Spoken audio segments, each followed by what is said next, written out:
দিনে শুধু উপবাস নয়, ওই দিন শর্ত করতে হবে কি, খারাপ কিছু দেখবো না, খারাপ কিছু ভাববো না, খারাপ কিছু বলবো না। এ কথা মনে রাখতে হবে। একাদশীর দিনে শুধু উপবাস নয়, আপনাকে প্রতিজ্ঞা করতে হবে। আর একাদশীর দিনে মায়েরা সবাই লক্ষ্য করবে, একটু গীতা পড়বেন। যদি গীতা পড়তে না পারেন, সারাদিন হরে কৃষ্ণ নাম করবেন, পবিত্র ভাব নিয়ে থাকবেন। একবার একাদশী করলে যত তীর্থের ফল আছে সব লাভ করতে পারবেন। সবচাইতে বড় ব্রত হচ্ছে একাদশী। একাদশী ব্রত করলে আপনাকে আর কোনো ব্রত করবার দরকার হয় না। আপনি গয়া কাশী বৃন্দাবন যেতে পারছেন না, সব ফল পেয়ে যাবেন আপনি ওখানকার যাবার, যদি আপনি একাদশী করতে পারেন। তাই দেখবেন অনেক পুরুষ, অনেক নারী বিভিন্ন জায়গাতে একাদশীর দিনে খুব ভক্তি ভরে করে। বড় বড় দেখবেন, আমি দেখেছি একজন ব্যাংকের ম্যানেজার আমার এলাকাতে আছে, ব্যাংকের ম্যানেজার, তিনি একাদশী করেন খুব কম বয়সে। কত বয়স? খুব বেশি হলে 32 বছর বয়স। সে বলছে, এমন আপনি একাদশী করেন? বলে হ্যাঁ, আমার মা বাবা সবাই করে, ছোট থেকে আমি সবসময় করি। আমি এইভাবে বড় হয়েছি গোবিন্দের কৃপাতে, এবং গোবিন্দ আমাকে একটা চাকরি দিয়েও দিয়েছি। তো দেখুন, তাহলে গোবিন্দের উপর ভরসা করে শুধু শুধু নয়, জীবনটাকে খুব পরিচ্ছন্ন পরিষ্কার করতে গেলে ধর্ম নিয়ে চলতে হবে। আর যদি আপনি নোংরা খাবার খাবেন, নোংরা কর্ম করবেন, আপনার জীবন ওরকম নোংরাই হয়ে যাবে। বলুন, একাদশী মহাতিথি কি? একাদশী ব্রত কি? একাদশী মহারানী কি? একাদশী ব্রত কি? আপনাদের গ্রামে মুসলিম সম্প্রদায়ের মানুষ অনেক আছে, একটু দেখবেন তো মায়েরা, খোঁজ নিয়ে। 30 দিনে 30টা রোজা হয়। ভোর 4টা থেকে সন্ধে 6টা পর্যন্ত, থুতু পর্যন্ত গেলে না। জোরে বলুন হানা না, জোরে বলুন হানা না। 30টা দিন। আর আমাদের 15 দিন পর পর বলেছে একবার একাদশী করো। যদি নির্জলা করতে পারো তো ভালো, যদি নির্জলা করতে না পারো তাহলে কিছু খাবে। কি খাবে? ও মায়েরা, জল খাবে, ফল খাবে, দুধ খাবে, দুধের পায়েস খাবে, একটা সবজি খেতে পারো, কাঁচা কলা, কাঁচা পেঁপে, কাঁচা কুমড়ো দিয়ে সবজি খেতে পারো। তাহলে সব কিছু খেতে পাবেন, শুধু 5টা জিনিস খেতে পাবেন না: চাল, গম, জব, ডাল আর সরিষা। আমাদের এত ধৈর্য নাই। 15 দিন পর পর যদি এটাকে একবার রেস্ট দেওয়া যায় তাহলে কত ভালো হবে, সে আমরা করব না। প্রতিদিন গন্ডে পিণ্ডে আর বলার দরকার নেই, মানে খেয়ে যাবো, কোনো অসুবিধা নেই। মানে একাদশী করতে আমাদের লজ্জা হয়। আবার দেখবেন, অনেকে দেখবেন একাদশীর দিনে বাড়িতে আবার এইরকমও চলে, আপনারা একাদশী করুন। কেন বলুন তো? একাদশী শুধু আপনার মঙ্গল তা নয়, আপনার গোটা পরিবারের মঙ্গল। ছেলের মঙ্গল হবে, মেয়ের মঙ্গল হবে, স্বামীর মঙ্গল হবে। আপনার স্বামী কাজে যায়, সে করতে পারে না, আপনি করুন। কেন? মেয়েরা একমাত্র পারে ধর্মকর্মটাকে টিকিয়ে রাখতে। পুরুষ মানুষ তো বিভিন্ন জায়গায় পরিশ্রমের জন্য যেতে হয় টাকা রোজগার করতে, কিন্তু তাদের সময় নাও থাকতে পারে। আমার মায়েদেরকে কিন্তু করতে হবে, কারণ আপনার লক্ষ্মী স্বরূপিণী, আপনাদের করতেই হবে। যারা যারা করতে পারছেন না তাদেরকে বারবার নিবেদন রাখবো, আপনারা আগামী, আপনার চাল থেকে যা জিনিস তা খেতে পারবেন না, গম থেকে যা তৈরি তা খেতে পারবেন না। কি খাবেন একটু বলে দিন। আমি আরেকবার বললাম কি কি খাবেন। নির্জলা করতে পারলে ভালো, নির্জলা না করতে পারলে সকালে ঘুম থেকে উঠে, হরে কৃষ্ণ, সকালে ঘুম থেকে উঠে আপনাকে স্নান করতে হবে। একাদশী তাকাবেন, একাদশী যদি আপনি না করেন তবে আপনি একাই দোষী থাকবেন। ধরুন কালকে একাদশী, তো আজকে রাত্রিতে আপনাকে ব্রাশ করতে হবে, আজকে রাত্রিতে জিভটা ছুলে নিতে হবে। কেন বলুন তো? আজকের রাত্রিতে ব্রাশ করবেন কেন না? পেস্টের মধ্যে যে লবণ থাকে, কালকে সকাল থেকে একাদশী পালন করবেন, আর সকালে যদি পেস্টযুক্ত লবণ মুখে নেন তাহলে আপনার একাদশী হলো না। আপনি যদি জিভ ছুলতে ছুলতে জিভ যদি কেটে যায়, রক্ত বেরিয়ে যায়, আপনার একাদশী হলো না। সবজি কাটতে কাটতে আঙুল কেটে গেল, আপনার একাদশী হলো না। এই জন্য খুব মাথায় রাখবেন কথাগুলো। আমি যতগুলো কথা বলবো, আপনি সর্ষের তেল মাখতে পাবেন না, সর্ষের তেল খেতে পাবেন না, সাদা তেল বা ঘি দিয়ে রান্না খেতে পারেন, সবই খেতে পাবেন, কিন্তু লক্ষ্য করুন তবু আমরা একাদশী করবো না। কত কুড়ে হিন্দু জাতি তো এই জন্য আস্তে আস্তে দিনের পর দিন নিচের দিকে যাচ্ছে। কেন বলুন তো? যতই ভালো কথা বলি না, না, প্রচুর ভক্ত, লাখ লাখ কোটি কোটি ভক্ত আমাকে ফোন করে বলে কি, অনেক দিন থেকে, যতদিন থেকে কীর্তন করছি, বলে একাদশী আমরা শুরু করে দিয়েছি। অনেকে বলে আমি মা হয়ে পারলাম না গো, আমার ছেলেটা বলছে আমি একাদশী করবো। ছেলেকে খালি বকাবকি করে আমাদের মেয়েরা। কি বলে বলুন তো? এখন থেকে কি একাদশী করবি? বুড়ো হবি তখন করবি। মায়েরা যারা বলেন বুড়ো হবি তখন করবি, আপনি কি সিওরিটি দিতে পারবেন আপনার ছেলে বুড়ো হবে? বলুন, আপনি সিওরিটি দিতে পারবেন আপনার ছেলে বুড়ো হবে? কিন্তু মুসলিম সমাজে দেখবেন একটা 10 বছরের ছেলে তার মাকে যদি বলে রোজা করব, মা বলে আল্লাহ তোর বরকত করুক, তুই করে যা। আর আমাদের বলবে খালি পেটে থাকবি না, ডাক্তার বারণ করেছে, রোগ ধরাবি কি তুই? না না, আমরা তো ধর্মটাকে নিচের দিকে নামিয়ে দিচ্ছি, আমরা তো শেখাচ্ছি না। একাদশী করার নিয়ম হচ্ছে 8 থেকে 80 বছর পর্যন্ত যে কোনো মানুষ একাদশী করতে পারে। আপনার শরীরে, হ্যাঁ, এবার প্রশ্ন আছে অনেক, একাদশীর দিনে যারা ওষুধপত্র খান, একাদশী করে কি ওষুধ খেতে পারবেন? চেষ্টা করবেন না খাবার, যদি না পারেন আপনি অবশ্যই ওষুধ খাবেন। অনেক মায়েরা প্রশ্ন করে, আমরা মাসে 4 দিন অসুস্থ অবস্থায় থাকি, অসুচ অবস্থায়, রজস্বল অবস্থায়, সেই সময় কি একাদশী করতে পারবো? আপনি অবশ্যই করতে পারবেন। আপনার বাড়িতে কেউ মারা গেছে, আপনার অসুচ চলছে, আপনি কি একাদশী করতে পারবেন? একবারে করতে পারবেন। আপনি মন্দিরে ঢুকতে পারবেন না, মন্দিরের ভেতরে জপ করতে পারবেন না, বাইরে বসে জপ করবেন, বাইরে বসে কীর্তন শুনবেন, কিন্তু আপনি একাদশী অবশ্যই করতে পারবেন। এই কথাগুলো আপনাদের মাথায় রাখতে হবে একাদশী করার। প্রত্যেকটি মেয়ে, আপনার চলে যান বিভিন্ন জায়গাতে, আমি দেখতে পাচ্ছি ছোট ছোট বাচ্চা মেয়েরা একাদশী করছে, নতুন বিয়ে হয়েছে, তারা স্বামী স্ত্রীতে একাদশী করতে শুরু করেছে। কেন? সন্তানটা যেন কৃষ্ণ ভক্ত হয়। মাটি আর বাবা, মাটি হলো কে? মা, মা, আর বীজ হলো বাবা। বীজ যদি ভালো হয়, মাটি যদি ভালো হয়, ফসলও ভালো হবে না। আপনি কিছু করবেন না তা বলে হয় না। যদি আপনারা তাই চান তবে শুনে রাখুন। বলে কি? আমরা অনেকে প্রশ্ন করি, MA পাস করেছি, চাকরি পেয়ে গেছি, আমরা করব না। বোকা লোকগুলো করে, ওদেরকে শিখিয়ে দিয়ে যায়। আইজাক নিউটন বিখ্যাত বিজ্ঞানী, ঈশ্বর বিশ্বাসী ছিলেন। খুব ভালো করে শুনবেন, যারা শিক্ষিত ব্যক্তি আছেন, নিজেকে মনে করেন, অনেকেও মনে করে যে আমি কৃষ্ণ ভজন করবো না, কৃষ্ণ ভক্ত হবো না, তাকিয়ে দেখবেন 100% আইজাক নিউটন ঈশ্বর বিশ্বাস করতেন। আইনস্টাইন বিখ্যাত বিজ্ঞানী, জীবনে কোনোদিন আমিষ খায় নাই। ওদের কাছে শিখে নিন। আমি অ্যাপেলো চেন্নাই গিয়েছিলাম, যদি আপনারা অ্যাপেলো চেন্নাই যান, বড় বড় ডাক্তারবাবু টেবিলগুলোর দিকে তাকাবেন, যে যে ধর্মের ডাক্তার, তার টেবিলে সেই ধর্মের ঠাকুর রয়েছে। আমি একবার গিয়েছিলাম, জোসেফ স্ট্যাচিলকে দেখাচ্ছি যীশু খ্রিস্টের ছবি, আরেকজন ডাক্তারকে দেখাতে গেলাম, আমাদের বাঙালি ডাক্তার, দেখলাম কৃষ্ণের মূর্তি রয়েছে, আবার বাতাসা রয়েছে, তুলসী পাতা রয়েছে একটা সুন্দর থালার মধ্যে। আমি জিজ্ঞেস করলাম, স্যার এগুলো কি? ওনারা বলছেন, আমি আমেরিকা ফেরত ডাক্তার হই আর লন্ডন ফেরত ডাক্তার হই, ঈশ্বর ছাড়া কোনো পথ নেই। যত বড় বড় পণ্ডিত পৃথিবীতে মানুষ বড় হয়েছে, সবাই ঈশ্বরকে বিশ্বাস করে বড় হয়েছে। দেখবেন আপনারা, বহু বড় বড়, সুভাষচন্দ্রের, তিনি গীতা পড়তেন, নেতাজি সুভাষচন্দ্র গীতা পড়তেন, ক্ষুদিরাম বসু গীতা পড়তেন, মহাত্মা গান্ধী গীতা পড়তেন। বড় বড় মহাপুরুষ যারা আছে, তারা সব আধ্যাত্মিক চেতনা নিয়ে বাস করে। আমার এলাকাতে 3-4 জন ডাক্তার আছে, আমি যখনই দেখাতে যাই বা আলোচনা করতে যাই, তখনই তারা বলে, গীতার এই অধ্যায়টা পড়েছেন? আমি ভাবি 200 রোগী দেখছি, কিন্তু গীতার কথা বলতে পারে না। বললাম, কি করে বুঝলেন? বলছে, সকালবেলায় স্নান করে প্রণাম করার সময় আধ ঘন্টা গীতা পড়ে তারপর চিকিৎসায় আসি। কারণ ভগবান আমাকে এই সুযোগটা দিয়েছে, আমার কোনোদিন ক্ষমতা ছিল না, তিনি কৃপা করে সেবার দায়িত্বটা দিয়েছে। এই জন্য আপনারা মাথায় রাখবেন, যে যে ডিউটিতে আছেন বুঝে নেবেন আপনার জন্য হয় নাই, কৃপা করে গোবিন্দ আপনাকে দিয়েছে। দিয়ে ধন দেখে মন, কেড়ে নিতে কতক্ষণ। আপনি কিসের অহংকার করছেন? আপনি যদি পৃথিবীর মালিক হতেন, অহংকার করতেন। আপনি তো পৃথিবীর অতিথি, কখন চলে যাবেন কেউ জানেন না। ও মায়েরা, অহংকার কেউ করবেন না। কেন? সবাই লক্ষ্য করুন, কেন অহংকার করবেন না? আপনি কি জন্ম পেয়েছেন? না, আপনাকে একজন জন্ম দিয়েছে, আপনার মা, আপনি পান না। আপনি যখন জন্ম নিলে আপনার নাম কি আপনি নিজে রেখেছিলেন? না, একজন নাম রেখেছে।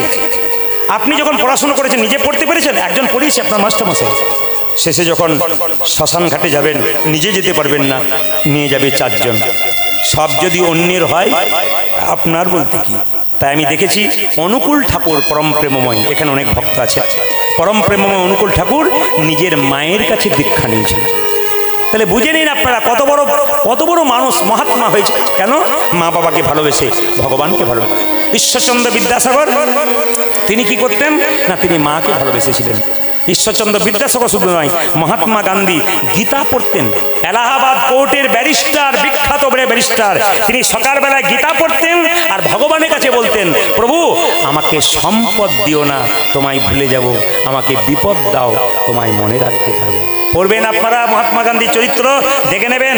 আমি আপনাদের বলে দিই, বিখ্যাত ক্রিকেটার কে ছিল?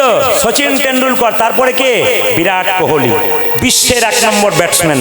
দেখবেন আপনারা বলেন না বাচ্চাকে, নিরামিষ খাবি, দুর্বল হয়ে যাবি, এখন থেকে খাস না। বিরাট কোহলি এবং তার স্ত্রী অনুষ্কা, ওদের চরিত্র ঘাঁটবেন, জীবনে কোনোদিন মাছ, মাংস, ডিম, পেঁয়াজ, রসুন খায় নাই, ব্যাটের পর ব্যাট 6 মারছে। শিক্ষা নিতে হবে, এখান থেকে শিখে যেতে হবে যে বিরাট বিরাট মানুষ যারা পৃথিবীতে হলো, সব ধর্মকে আঁকড়ে ধরেছে। আর যারা দেখবেন কিছু কিছু মানুষ আছে একবার চাকরি পেয়ে গেলে সেভাবে আমাকে লাগালে নাই। হিন্দু সনাতন ধর্ম থাকবে কি করে? আমার একটাই বক্তব্য, সনাতন ধর্মকে বাঁচাতে গেলে আপনাদেরকে ভিড় করতে হবে হরিনামে আসলে। প্রত্যেকটি ধর্মকে সম্মান দিতে হবে। কোনো ধর্ম ছোট নয়, কোনো ধর্ম বড় নয়। কোনো ধর্মের বক্তা যদি মনে করে আমার ধর্ম বড়, অন্য ধর্মের নিন্দে করে আসরে করাতালি করায়, তাহলে ও মানুষের কাছ থেকে আনন্দ পাচ্ছে, ঈশ্বরের কাছ থেকে অভিশাপ পাচ্ছে। এই জন্য প্রত্যেকটি বক্তা, ধর্মীয় বক্তাকে আমার বিশেষ নিবেদন, নিজের ধর্মের কথা বলুন, অন্যের ধর্মের ভালোগুলো তুলে ধরুন। অন্যের ধর্মের কিছু কিছু খারাপ জিনিস ঢুকিয়ে, করতালি ঢুকিয়ে এ কোনো লাভ নেই। লাভ কি? সব মানুষকে সম্প্রীতি বজায় করতে হবে, মানুষে মানুষের জন্য ভালোবাসা থাকে। আমরা হিন্দু, মুসলমান, খ্রিস্টান, জৈন সবাই যেন এক হতে পারি এবং এক সম্প্রীতির মধ্যে বেঁচে ভালোবাসার বন্ধনে নিতাই গৌর হরি বল বলে বাস। এ আমার প্রথম রীতি। আসুন তো মায়েরা, মহাপ্রভু হাতটা তুলে আছে। আচ্ছা, হাত আমরা তুলি কখন? রাস্তা দিয়ে টোটো যাচ্ছে, ও দাদা এই দিকে, বলে কেন? আনখোনাতে কীর্তন হচ্ছে, হাত তুলি। আর হাত তুলি কখন? যখন দেখবেন কেউ জলে ডুবে যায়, উঠতে পারে না, তখন দেখবেন হাতটা এরকম করে করে, কেন বলুন তো? যদি কেউ দেখতে পায় তাহলে আমাকে বাঁচাতে পারে। আর হাত তুলে কখন? যখন কেউ হাতে এরকম করে বোঝা নেই। তাহলে মহাপ্রভু কি টোটো অটো ধরেছিল? তা তো নয়। তাহলে মহাপ্রভু কি জলে ডুবে গিয়েছিল? তাও তো নয়। তাহলে মহাপ্রভুর হাতে কি বোঝা ছিল? জোরে বলুন হ্যাঁ না না। বলবেন, আপনারা বলছেন না, কিন্তু বোঝা ছিল। বলে তো দেখতে পায় না কেন? যে চোখে টিভি সিরিয়াল দেখেন আর মোবাইলে সবসময় ফেসবুক ঘাটেন, ওই চোখে কিন্তু মহাপ্রভু ভাব বোঝা যাবে না। কোন চোখে দেখবেন? তাকান, এই চোখে দেখবেন মহাপ্রভুর হাতে বোঝা আছে। কিসের বোঝা? বুঝিয়ে দিই। আনখোনায় কীর্তন হচ্ছে, মেয়ে ফোন করছে বাবাকে, বাবা প্রদীপবাবু আসছে, এসো কীর্তন শুনবে। বাবা মেয়ের বাড়ি এলো, আপেল কলা লেবু সব নিয়ে এলো। একটা জিনিস কিন্তু মেয়ের জন্য নিয়ে এলো, ওটা মেয়ে বুঝতে পারলো, বাবা বুঝতে পারলো, আর কেউ বুঝতে পারলো না। কি বলুন তো? প্রেম আর ভালোবাসা। এটা দেখা যায় না, অনুভব করতে হয়। মহাপ্রভুর প্রত্যেকটি জীবের জন্যে আমাদের প্রেম ভালোবাসা এনেছেন। তাই নিতাই চাঁদকে ডেকে বলছে, দাদা তুমি জীবের দ্বারে হরিনাম দাও। কি আনখোনা মা কালী মন্দির, এ খুব জাগ্রত, মায়ের আশীর্বাদ আছে। এখানে যারা ভক্তগণ আছেন তারা আমাকে বলেছেন। আর সত্যি একটা ভালো জিনিস আপনাদের দেখলাম, যে মায়ের মন্দিরের ওপরে কাউকে বসতে দেন নাই। এই ডিসিপ্লিনটা আপনাদের খুব ভালো লেগেছে। শুধুমাত্র বলতে চাই, আনখোনা আরও উন্নত হোক, আনখোনার ভক্তবৃন্দের প্রতি গৌর গোবিন্দের কৃপা হোক। এখানে প্রত্যেকটি জাতি সম্প্রীতি অনুযায়ী ভালোবাসা মেনে সবাই যেন থাকতে পারে।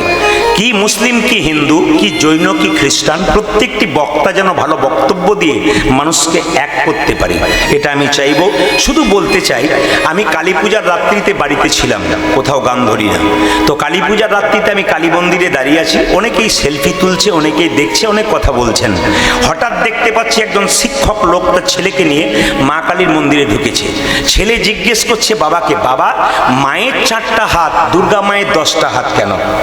আচ্ছা, মায়ের নিচে সেগাল কেন রয়েছে? রক্তর মুন্ডার রক্তটা খাচ্ছে কেন? তখন বাবা তখন বলছে, এই জন্যে তোকে নিয়ে আসি না। খালি হাজার প্রশ্ন। কেন বলুন তো? বাপও জানে না, ছেলেকেও জানাবে না। সবচাইতে দুঃখের ব্যাপার, বাপও জানে না, ছেলেকেও জানাবে না। আমরা শুধুমাত্র মন্দিরে যাই, মা কালীকে দেখি, মা কালীর 4টা হাত আছে, নিচে শিব ঠাকুর পড়ে আছে, বাস, আর কিছু না। আর বাকি কিছু জানবার চেষ্টা করি না। আমাদের বাচ্চাকে জানাতে চাই না, বাচ্চা ধর্ম সম্বন্ধে কিছু জানতেও পারে না। কি দেখবে? কারণ আমাদের মায়েরা যখন একাদশী করে, তখন অনেক ছেলে মেয়েরা বড় করে, এই সেই আমাদের মায়েরা করে আর কি, মানে বুড়ো সব যারা হয়ে যায় তারা করে একাদশী, আমাদের কি আছে, মানে এই একটা ধারণা হয়ে গেছে আর কি।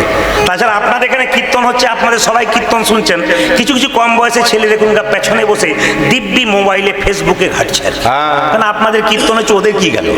ও ভাবছে আমার। কিন্তু কোনো মুসলিম সম্প্রদায় আপনাদের এখানে কোনো বক্তা যদি বক্তৃতা দেয়, দেখবেন প্রতিটি মানুষ স্থির হয়ে শোনে। যতক্ষণ হয়, সন্ধ্যে থেকে সকাল পর্যন্ত হবে, দেখবেন চুপচাপ বসে বসে শুনবে। এ আমি প্রত্যেকটি জায়গাতে দেখেছি। এই জন্য আমি আপনাদের বলতে চাই, ভালো কথা শুনবার জন্য সবাই আসে, মন্দ কথার জন্য নয়। ভালো কথা বলবার চেষ্টা করো, ভালো কথা বলবার চেষ্টা করো। মন্দ কথা এলে বলার দরকার নেই, ভালো কথা বলো।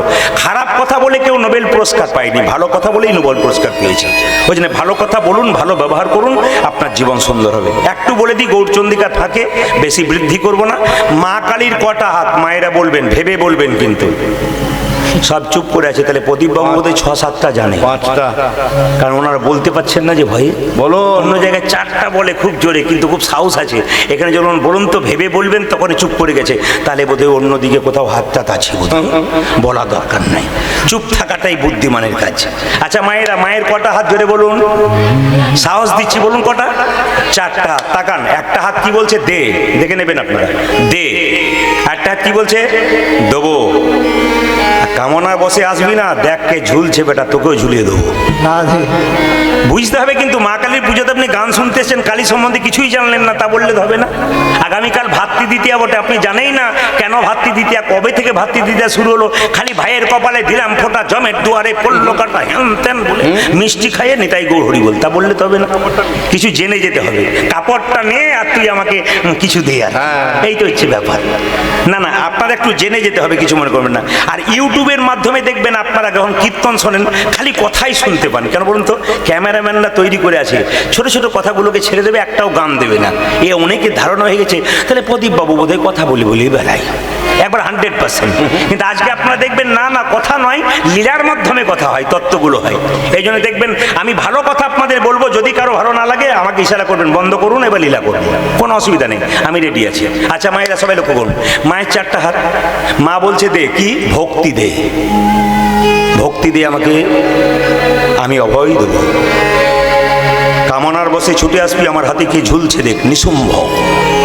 শাস্ত্র পড়ুন, শুম্ভ নিশুম্ভ নামে 2জন অত্যাচারী অসুর ছিল। মেয়েদের মা জ্ঞান করতো না, মা দুর্গার দিকে কামনা বসে ছুটে গেল, আর মা দুর্গা তার 3 নম্বর নয়ন থেকে করাল বদনী উলাঙ্গিনী খड्गধারিণী মা কালীর সৃষ্টি করলেন। সেই মা কালী কি করলেন? নিশুম্বের মস্তক ছেদন করলেন। অসুরের রক্ত যত মাটিতে পড়বে তত অসুর সৃষ্টি হবে, তাই মা কালী রক্ত পান করে আবার শৃগালের মুখে দিলেন, যাতে মাটিতে না পড়ে। কথার যুক্তি আছে, কাটবেন যুক্তি না থাকলে, তাকাবেন। কি বলছে? মাটিতে রক্ত পড়তে দিল না, কেন? অসুর সৃষ্টি হবে। এবার বলুন তো মায়েরা, যে যেখানে বসে আছেন আপনারা মন দিয়ে শুনবেন, মা তাহলে অসুরকে নিধন করলেন। এখন প্রশ্ন হবে, মা জীবটাতে দাঁত দিয়ে এটা কেন করলো? ও দিদি জানো না, কার বুকে পা দিয়ে ফেলেছে, জীবটা কেটে না, ওটা বাইরের কথা। ভেতরের কথা কি বলছেন? জীব হচ্ছে লালসার প্রতীক। সবাইকে মা বলতে চাইছে, তাকিয়ে দেখ, তোর একটা গাড়ি হয়েছে আর চাস না, একটা বাড়ি হয়েছে আর চাস না। লালসা ভালো নয়, নইলে কিন্তু মরতে হবে। তাকা তাকা তাকা, এইদিকে বাবা, লালসা ভালো নয়, তাকা। কি? যখন তুই পেয়ে গেছিস, তোর মতো হয়ে গেছে, আর চাস না, টেনশন বাড়বে, সুগার বাড়বে, 1 কাপ ভাত আর রুটি 4 খানা, সব খাবার তোমার মানা, টেনশন। যদি টাকা পয়সা হলো প্রচুর আর খেতে পেলে না, তাহলে তোমার লাভ কি আছে? এই জন্য আপনাদের কাছে নিবেদন, মা বলতে চাইছে জীব হচ্ছে লালসা আর দাঁতটা হচ্ছে ধর্ম। লালসাকে ধর্ম দিয়ে চেপে ধরো, আর লালসা আসবে না। আচ্ছা মায়েরা বলুন তো, মা কালীর চরণতলে যে পড়ে আছে, সে তো শিব ঠাকুর। জোরে বলুন, হানা না বলবেন কিন্তু, জোরে বলুন, কথা বলে না, জোরে বলুন। আচ্ছা, মা কালীর চরণতলে যে পড়েছে শিব ঠাকুর। এবার বলুন, শিব ঠাকুরের সঙ্গে মা কালীর কি সম্পর্ক? শ্বশুর না ভাসুর? দেখুন, ভাসুর বলছে একজন, ভাসুর স্বামী। যাক, প্রণাম আপনাদেরকে। হ্যাঁ ঠিকই, মা দুর্গার 3য় নাম থেকে যদি মা কালীর জন্ম হয়, তাহলে যিনি দুর্গা তিনি কালী, আলাদা রূপ। তাহলে এখন লক্ষ্য করুন মায়েরা, কালীর স্বামী যা হবে, দুর্গার স্বামী তা হবে। এইবার প্রশ্ন হচ্ছে, আপনাদের মনে একটু প্রশ্ন জাগে না? স্বামীর সঙ্গে তো মাঝে মাঝে আপনাদের আনখনাতে হয় না, আমাদের দিকে খুব হয়। তো মাঝে মাঝে ঝগড়ায় আপনার ইচ্ছা হয় না যে শিবের বুকে যখন দিয়েছে, আমারও একবার দেওয়ার ইচ্ছা? এই দিকে তাকান, আমি গত কয়েকদিন আগে এই গানটি এক জায়গায় গাইছি। একটি তখন ভদ্রলোক এসে বলছে, এইদিকে একজন ভদ্র মহিলা এসে বলছে, দাদা, বলে কি স্বামীর বুকে পা দেওয়া যায়? বলে কেন? ওই যে কালীর বুক, কালী পা দিয়েছে শিবের বুকে, তোমারও তো ইচ্ছা কেন? আমার মাঝে মাঝে ইচ্ছা হয়। বলে কেন? মদ খেয়ে আমাকে মারধর করে চিত হয়ে শুয়ে পড়ে, আমার মনে হয় দিয়ে দিই, কিন্তু দিতে পারি না। আপনি আজকে বলেছেন, কাল একবার চান্স দেখব। বললাম, দেবার আগে একবার হার্টের ডাক্তার দেখাবে, কেমন পজিশন আছে, তারপর দেবেন, হলে হরি বল। ধর্মের মানুষ যদি বলে, উলঙ্গ হয়ে মাকে পুজো করছেন কেন? আস্তে, আপনারা তো যখন কীর্তন শুনতে এসেছেন হাত তুলে বলবেন। অন্য ধর্মের লোক যদি বলে আপনারা উলঙ্গ কালীর পুজো করছেন কেন, যার শরীরে কাপড় নাই, কি উত্তর দেবেন? চুপ করে ঘর ঢুকে যাবেন, মাথাটা নিচু করে ঘর ঢুকে যাবেন, আপনার ধর্মকে ছোট করে ফেলবেন, আপনি উত্তর দিতে পারবেন না। শুনে নিন ভালো করে, কেউ যদি বলে যে মা কালী উলঙ্গ, তার পুজো করছেন, কেমন পুজো করছেন আপনারা, বলতেই পারে আপনাকে। হ্যাঁ, ওটা তো একটা সাধারণ কথা বলেছেন, আমি আপনাদের বুঝিয়ে দিই। হ্যাঁ, আমি বুঝাই, ওটা তো সবাইকে যেতে হবে, খালি দিয়ে এসছি খালি দিয়ে যেতে হবে। একটু বুঝিয়ে দিই আপনাদেরকে, খুব সঠিক উত্তর বুঝিয়ে দিই। দেখুন, আমেরিকার মহাসম্মেলনে প্রথম গিয়েছিল স্বামী বিবেকানন্দ, দ্বিতীয়বার গিয়েছিল কে? ডক্টর মহানামপত্র ব্রহ্মচারী। ভালো করে শুনবেন তো, মহানামপত্র ব্রহ্মচারীকে একজন ইংরেজ মহিলা 26 বছর বয়স জিজ্ঞেস, মহানামপত্র ব্রহ্মচারী, হিন্দু সনাতন ধর্ম সম্বন্ধে খুব তো বড় বড় বক্তৃতা দিচ্ছ, তোমার কাছে আমার একটা প্রশ্ন, এত বড় বড় সনাতন ধর্মের বক্তৃতা দিচ্ছ আর তোমার কালীকে উলঙ্গ হয়ে পুজো করছো, যার শরীরে কাপড় নাই, জগৎকে কি শিক্ষা দিচ্ছ? উলঙ্গ একটা মেয়ে ছেলের পুজো করছো তোমরা, এ তোমাদের কেমন ধর্ম? যারা জ্ঞানী পণ্ডিত হয়, চঞ্চল হয় না, স্থির থাকে। তখন সঙ্গে সঙ্গে মহানামপত্র ব্রহ্মচারী মেয়েটিকে ডেকে বললেন, মা তোমার বয়স কত? 26। বিয়ে হয়েছে? হ্যাঁ। ছেলে? 3 বছরের। আচ্ছা মা, কিছু মনে করো না, তুমি জিজ্ঞেস করলে কালী মায়ের কাপড় নাই কেন? সবাই শুনে নিন, উত্তর দিতে পারবেন, বাচ্চাকে শিখিয়ে দেবেন। কি বলছে শোনো, তোমার 3 বছরের ছেলেকে নিয়ে তুমি অন্ধকারে যাচ্ছ, হরে কৃষ্ণ, এইদিকে এইদিকে, 3 বছরের বাচ্চাকে নিয়ে তুমি চলে যাচ্ছ রাস্তা দিয়ে অন্ধকারে, হঠাৎ 4 জন গুন্ডা, মায়েরা 4 জন গুন্ডা যদি আপনার ছেলেটাকে কেড়ে নেয়, জোরে বলুন, দেবেন না দেবেন না? মেয়েটি বলছে, জান লড়িয়ে দেবো, আমি আমার ছেলে দেবো না। আচ্ছা মা, জোর করে টানাটানি করছে, তখন তোমার কাপড়টা খুলে গেল, তুমি কাপড়টা পরবে না ছেলেকে দেখবে? কাপড় দেখবো না আমি, আমার ছেলে দেখবো, আমার ছেলে চাই, 10 মাস 10 দিন পেটে রেখেছি, আমি তার মা, আমি ছেড়ে দেবো না, আমি ছেলে চাই। আচ্ছা মা, তুমি ছেলেটাকে বাঁচাতে গিয়ে ছেলেটাকে টেনে বাঁচালে তোমার কাপড় খুলে গেল, ছেলে যখন যুবক হলো তখন শুনলো সে তাকে বাঁচাতে গিয়ে তার মায়ের কাপড়টা খুলে গিয়েছিল, সে তোমাকে পুজো করবে না সে তোমাকে ঘৃণা করবে? মেয়েটি চুপ পড়ে গেছে, কি ব্যাপার, উত্তর দিচ্ছ না কেন? মেয়েটি বলে উঠল, আপনি কিছু মনে করবেন না, আমি অপরাধ করে ফেলেছি। শোনো মা, মা কালী করাল বদনী উড়াঙ্গিনী শত্রুর হাত থেকে আমাদের মতো সন্তানকে বাঁচাবার জন্য তার 1000 বার কাপড় খুলেছে। আমরা কি সেই মাকে পুজো করবো না, তাকে ঘৃণা করবো? সেই মাকে সেই রূপে পুজো করব, জগৎকে দেখাতে চাই মা আমাদের বাঁচানোর জন্য কাপড় খুলে দিয়েছে, তবু সন্তানকে কত ভালোবেসেছে। প্রত্যেকটি কথার যুক্তি আছে, শুধু কীর্তন শোনা নয়, শুনবেন চলে যাবেন, ব্যাস কিছু বুঝলাম না, কিছু পেলাম না, তা বললে হবে না, জানতে হবে। আমি ত্রিপুরা যাই, আমি হায়দ্রাবাদ যাই, আমি বোম্বে যাই, আগামীতে আন্দামান নিকোবর দ্বীপপুঞ্জ যাব। ওখানে একজন উৎপল শর্মা প্রফেসর, তিনি বলছেন, প্রদীপবাবু, এই সমুদ্রের দ্বীপে দ্বীপে একটা করে গ্রাম আছে, এখানে প্রত্যেকটি মানুষ আপনার কীর্তন শুনছে। ওরা ছেলেরগুলো বিয়ে হবার পর একটা বাচ্চা হলেই ডিভোর্স দিয়ে দেয়। আমরা এত বলছি বুঝছি না, আপনার এত ভক্ত, এরা অন্য দেশ, আমরা বাস করি আন্দামানে, কিন্তু আপনি এলে আমাদের খুব বিশ্বাস যে এদের অনেক পরিবর্তন হবে। এই জন্য আমি আপনাদের কাছে বলতে চাই, শুধুমাত্র জেলায় জেলায় নয়, রাজ্যে রাজ্যে, এমনকি দেশের বাইরে আমি যাব। আগামীতে আপনারা আশীর্বাদ করবেন যেন সনাতন ধর্মের কথা বলতে পারি, সব ধর্মকে সমান করতে পারি, কোনো ধর্মের মানুষের নিন্দা করতে না পারি, কোনো ধর্মকে ছোট করতে না পারি। এটা যেন প্রত্যেকটি ধর্মের বক্তারা দেখে, একজন হিন্দু ধর্মের বক্তা হয়ে কোনো ধর্মের সম্পর্কে কথা বলে না, কোনো ধর্মের নিন্দা করে না, সবাইকে সম্প্রীতি এবং রাধে রাধে। শ্রীখণ্ড বলে একটা জায়গা আছে, সবার জানা আছে, গোপীনাথের মন্দির, জোরে বলুন হ্যাঁ না? আচ্ছা, আপনারা তো সবাই জানবেন, আপনাদের কাছাকাছি একটু আপনাদের বলি, শ্রীখণ্ডে যদি আপনারা যান তাহলে গোপীনাথের মন্দিরে দেখবেন অর্ধেকটা নাড়ু গোপীনাথের হাতে আছে। কিন্তু আপনারা সবাই দেখতে গেছেন, কিন্তু কেউ কি জানেন যে গোপীনাথের হাতে অর্ধেকটা নাড়ু আছে কেন? আজকে তারই তত্ত্ব কথা বলবো। লীলাটির নাম ভক্ত রঘুনন্দন। দেখুন, অগ্রদ্বীপের গোপীনাথ আছে, এটা হচ্ছে শ্রীখণ্ডের গোপীনাথ। হরি বল। অগ্রদ্বীপের গোপীনাথ বাবা, অগ্রদ্বীপের গোপীনাথ, শ্রীখণ্ডের গোপীনাথ। আজকে কিন্তু শ্রীখণ্ডের গোপীনাথ। ছোট্ট রঘুনন্দন, ভক্ত রঘুনন্দন 5 বছর বয়সে গোপীনাথকে নাড়ু খাইয়েছিল। মায়েরা সবাই শুনে নিন, কালী মন্দিরে বসে আছেন, আজকে কীর্তন শোনার পর এই প্রসাদ কীর্তন কমিটির ছেলেরা 5 থেকে 6 কেজি বাতাসা আপনাদের জন্য এনেছে। মায়ের মন্দিরে বাতাসা প্রচুর আছে। আজকে কীর্তনের শেষে রঘুনন্দন 5 বছর বয়সে গোপীনাথকে নাড়ু খাওয়াবে। এই নাড়ু প্রসাদ কিন্তু মায়েরা কীর্তন শুনে কাপড়ে বেঁধে নিয়ে যাবেন, কাপড়ের কোণে। প্রশ্ন করবেন লাভ কি? দাদা ভাইরা পকেটে নিয়ে যাবেন যত্ন করে, লাভ কি? শাস্ত্র পরিষ্কার করে বললো, রঘুনন্দন লীলা পড়ুন, পরিষ্কার করে বলছে যদি কোনো মা বা কোনো ঠাকুমা বা দাদা বা ঠাকুরদা বা বাবা মন দিয়ে কীর্তন শোনে তার ছেলের জন্য একটিখানি বাতাসা বাড়ি নিয়ে যেতে পারে, তার লাভ আছে। বলে কি? রঘুনন্দনের জন্ম হয়েছিল বৃহস্পতিবার, আর সেদিন কিন্তু বাড়িতে একটা পুজো ছিল, মনে রাখবেন, সরস্বতী পুজো। আমি কিছুক্ষণ পরে সবাইকে জিজ্ঞেস করবো কি পুজো ছিল? সরস্বতী পুজো। যেদিন জন্ম নিয়েছিল সেদিনটা কি ছিল? সেদিনটা ছিল কি? বৃহস্পতিবার। মায়েরা, আপনাদের বাচ্চাকে বৃহস্পতিবার সকালবেলায় স্নান করাবেন। অনেকে আবার রিপিট করতে বলে বারবার, একবারে কান দিয়ে শুনে নিন, খুব পরিষ্কার হবে কথাগুলো। আপনার বাচ্চা যদি বাড়ির খুব চঞ্চল, এই বাতাসা বৃহস্পতিবার নিয়ে গিয়ে আপনি আজকে নিয়ে গিয়ে বৃহস্পতিবার দিন একটা তুলসী পত্র, যেমন দেখতে পাচ্ছেন এখানে, তুলসী পত্র বাতাসা দিয়ে জয় গোপীনাথ জয় গোপীনাথ বলে কপালে ঠেকিয়ে বাচ্চার মুখে 3 বার দেবেন। 3 বার ওই বাতাসাকে 3 বার দেবেন ভেঙে।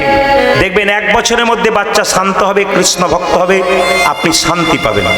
মন দিয়ে শুনে নিন যে যেখানে বসে আছেন, এটা যদি আর দ্বিতীয়বার আমি বলবো না। জয় গোপীনাথ বলে একটা তুলসী পত্র দিয়ে বাচ্চাকে বৃহস্পতিবার সকালে স্নান করাবেন 10টার মধ্যে। স্নান করিয়ে তুলসী মন্দিরে জল দেওয়া করাবেন, পরিক্রমা করাবেন, তারপরে এই বাতাসাটি বাচ্চার মুখে কপালে 3 বার ঠেকাবেন, জয় গোপীনাথ জয় গোপীনাথ জয় গোপীনাথ, নি মুখে দেবেন। 1 বছর দেবেন, দেখবেন বাচ্চা শান্ত শিষ্ট কৃষ্ণ ভক্ত হচ্ছে। বিশ্বাসে মিলায়ে বস্তু তর্কে বহুদূর। যদি কেউ তর্ক করে তার সঙ্গে আর যুক্তি নেই। মহাপ্রভু বলেছেন যেখানে তর্ক আছে সেখানে যাবার দরকার নাই। বিশ্বাসী ভক্তদের বলবে, অভক্তদের এই কথা বলার কোনো দরকার নাই, তার নানা রকম অযৌক্তিক কথা বলবে। আপনারা সবাই শুনবেন যে যেখানে বসে আছেন। এই বাতাসা প্রসাদ বিশ্বাসের উপরে দেবেন, আপনার বাচ্চা কৃপা হবে। প্রশ্ন করবেন, প্রদীপবাবু আজ তো একটা বাতাসা পাবো, এই বাতাসাটা 1 বছর ধরে দেবো কি করে? এই বাতাসা বাড়িতে নিয়ে যাবেন, নিয়ে গিয়ে কি করবেন? সবাই তাকান। নিয়ে গিয়ে কি করবেন? এই বাতাসাটা বাড়িতে বৃহস্পতিবার দিন 1 কেজি বাতাসা কিনে হরিণ লুট দিয়ে দেবেন। সেই বাতাসা কৌটোতে ভরবেন, এই বাতাসা ওতে মিশিয়ে দেবেন, নিয়ে তুলসী পত্র দিয়ে দেবেন। যদি বাড়িতে কোনো অসুস্থ ব্যক্তি অনেকদিন কষ্ট পাচ্ছে, হাঁটু যন্ত্রণা কষ্ট, শাস্ত্র বলছে যে এই বাতাসা প্রসাদ ভক্তি ভরে তাকে দেওয়া যেতে পারে বৃহস্পতিবার দিন, অনেকটা কষ্ট তার রেহাই হয়। বাড়িতে শান্তি আসছে না, অশান্তি রয়েছে, আপনি তুলসী মন্দিরে তুলসী গাছের নিচে গুঁড়ি করে এই বাতাসা ভাগুন, আর বাড়ির সবাই প্রতিদিন সেই তুলসী মন্দিরে জল দিন, পরিক্রমা করুন। 1 বছরের মধ্যে আপনার বাড়িতে শান্তি শৃঙ্খলা প্রতিষ্ঠা হবে। আমি বলি নাই, আমার মুখের কথা নয়, প্রত্যেকটি শাস্ত্রের কথা। তাই আসুন আজকে আমরা বাতাসা প্রসাদটা আপনাদের প্রদান করব, কমিটির ছেলেরা দেবে। তার আগে আপনাদের বলে রাখি, বর্ধমান জেলার শ্রীখণ্ড গ্রাম 2 ভাই, বড় ভাইয়ের নাম মুকুন্দ সরকার, ছোট ভাইয়ের নাম নরহরি সরকার। সবাই শুনবেন, ওখানে গেলে জানতে পারবেন। বড় ভাই মুকুন্দ সরকার কবিরাজি চিকিৎসা করতে, খুব একটা নাম ডাক ছিল না, আর ছোট ভাই নরহরি সরকার তার সঙ্গে কম্পাউন্ডারি করতো। একদিন ছোট ভাই বড় ভাইকে বলল, দাদা একবার নবদ্বীপে শ্রীবাসঙ্গনে গেলে হয় না? সঙ্গে সঙ্গে বড় দাদা জিজ্ঞেস করলো, কি জন্য যাবি? বলছে ওখানে মহাপ্রভুর আশীর্বাদ নেবার জন্য যাব। ছোট ভাই বলছে, বড় ভাই বলছে এত রাস্তা হেঁটে যাবি কি করে? তখন তার বাসের যোগাযোগ ছিল না, বা অটো রিক্সার যোগাযোগ ছিল না, কিচ্ছু ছিল না, পায়ে হেঁটে যেতে হতো, পা ফুলে যাবে তো। ছোট ভাই বলছে, দাদা সাধুগুরু বৈষ্ণবের মুখে শুনেছি কেউ যদি কৃষ্ণ নাম করতে করতে চলে যায় তার নাকি রাস্তা অনেক কম হয়ে যায়। তা চলো না দাদা, দুজন মিলে একবার আমরা শ্রীখণ্ড থেকে নবদ্বীপে শ্রীবাসঙ্গনে যাই মহাপ্রভু কৃপা পাবার জন্য। চলুন আমরা সবাই মিলে আজকে শ্রীখণ্ড থেকে যাব কোথায়? সবাই মিলে মহাপ্রভুর কৃপা পাবার জন্য হাত তুলে হাততালি দিয়ে গাইতে গাইতে যাব সবাই মিলে। আগে যাচ্ছে কে? মুকুন্দ সরকার, পেছনে যাচ্ছে কে? নরহরি সরকার। পরে রঘুনন্দন জন্ম নেবে, মুকুন্দ সরকার তার বাবা হবে। সবাই হাত তুলুন। কৃষ্ণ কেশব কৃষ্ণ কেশব কৃষ্ণ কেশব তাই নাম, রাম রাঘব রাম রাঘব রাম রাঘব হরে কৃষ্ণ কৃষ্ণ কৃষ্ণ হরে হরে, হরে রাম হরে রাম রাম রাম হরে হরে। কৃষ্ণ কেশব কৃষ্ণ কেশব কৃষ্ণ কেশব তাই নাম, রাম রাঘব রাম রাঘব রাম রাঘব হরে কৃষ্ণ কৃষ্ণ কৃষ্ণ হরে হরে, হরে রাম রাম রাম হরে হরে। কৃষ্ণ কেশব কৃষ্ণ কেশব কৃষ্ণ কেশব তাহি নাম, রাম রাঘব রাম রাঘব রাম রাঘব রক্ষ। আমরা ধরি মায়েরা, হরে কৃষ্ণ কৃষ্ণ কৃষ্ণ হরে হরে, হরে রাম রাম রাম হরে হরে। হরে কৃষ্ণ কৃষ্ণ কৃষ্ণ হরে হরে, হরে রাম রাম রাম হরে হরে। কৃষ্ণ কেশব কৃষ্ণ কেশব কৃষ্ণ কেশব তাই নাম, রাম রাঘব রাম রাঘব রাম রাঘব রক্ষ। কৃষ্ণ হে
তিলক দেবার দরকার নেই, বাবাকে বলছি তিলক দেবার কোনো দরকার নেই, 2-4 জনকে দিয়েছেন ব্যাস, ডিস্টার্ব হবে, বসুন। আচ্ছা আপনারা বলুন, যে গাছে ফল ধরে সেই গাছের ডালটা নিচের দিকে যায় না ওপর দিকে যায়? যে ঘুমাচ্ছে সে বলুন, যে ঘুমাচ্ছে সে বুঝতে পারছে বেটা আমার দিকে তাকাচ্ছে, এ ঘুমানোর কোনো উপায় নাই না, এই চোখ যে কি চোখ, সবকে দেখতে পাচ্ছি আমি কে কি করছে। মায়েরা এইদিকে, যে গাছে ফল ধরে তার ডালটা নিচের দিকে না ওপর দিকে? জোরে বলুন, ভেবে বলবেন, ওপর দিকে নাকি নিচের দিকে? আচ্ছা যারা ভক্ত হয় তাদের ভাবটি কেমন? এই রকম। আর যারা মস্তান হয় তাদের ভাব কেমন? এইরকম। এই যে দেখান, একটা সোনার কলসি যতই দামি হোক, একজনের কাছে মাথা নিচু করতে হয়, তা হলো গ্লাস। আপনি কয়েকশো কোটি টাকার মালিক হন না কেন, সাধুগুরু বৈষ্ণবের চরণে যদি মাথা নোয়াতে না পারেন, আপনার জীবনের কোনো শুনবেন আপনারা। এই যে তাকাবেন, মুকুন্দ সরকার, নরহরি সরকার, তাকাবেন, 2 ভাই মিলে শ্রীবাস অঙ্গনে এরকম করে দাঁড়িয়ে আছে। মহাপ্রভু তখন বলছে, শ্রীবাস 2 ভাই আমাকে দেখতে এসছে, এক কাজ করো না, ওদের দেখা দিই। কেন? ভক্ত যদি কাই মনে কোনো বাঞ্ছা করে, ভগবানের সাধ্য নাই সেই বাঞ্ছা নাই পুরে, এক কাজ করো ওদের দেখা দিই।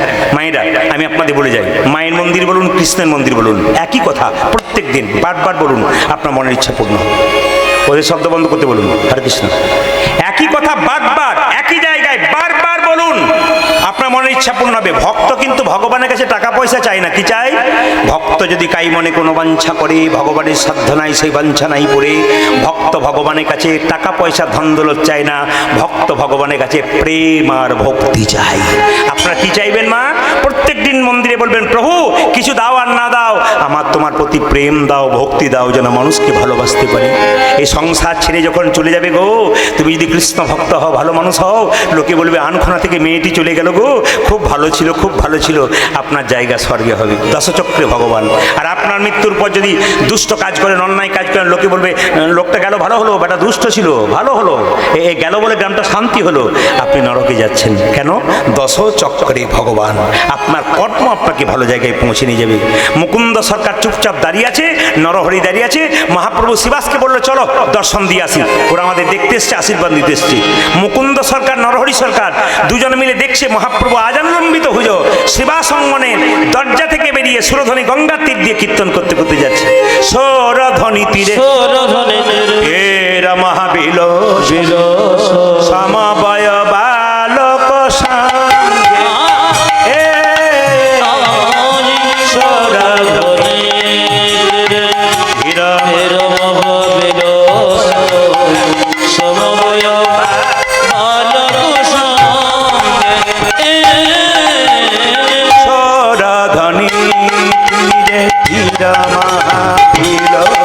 সমবয় বালক সঙ্গে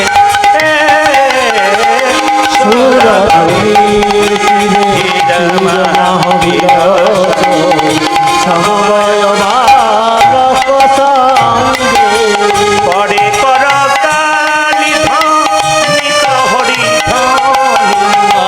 পরে করতালি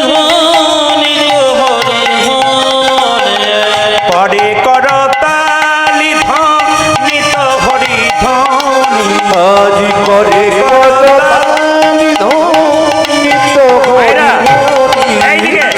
আপনারা সবাই কীর্তন শুনতে এসছেন, সবার ভাব সমান নাই। একজন অন্য ভাবছে, একজন অন্য ভাবছে। একজন ভাবছে প্রদীপ পালের দিকে তাকিয়ে আছে, ইউটিউবে দেখেছি উনি বটেন তো, যে না হয়তো কাল কমিটিকে একবার দেখবো, ওনার মতো লাগছে না। আবার কেউ মনে মনে ভাবছে না না ইনি কি কথা বলছেন শুনবো। আবার অনেক করে ভাবছে ইনি পালা ঠিক করছেন কিনা দেখবো। মানে যার যেমন ভাব তার তেমন লাভ। ছোট ভাই বলছে দাদা আমি কি দেখছি জানো, ওই তো আমার গোড়া, আমার গোড়া, দেখো দেখো ওই তুই আমার গোড়া নাচে। কি দেখছিস? হেমদণ্ড বাহু তুলে, ওই তো আমার গোড়া, হেমদণ্ড বাহু তুলে,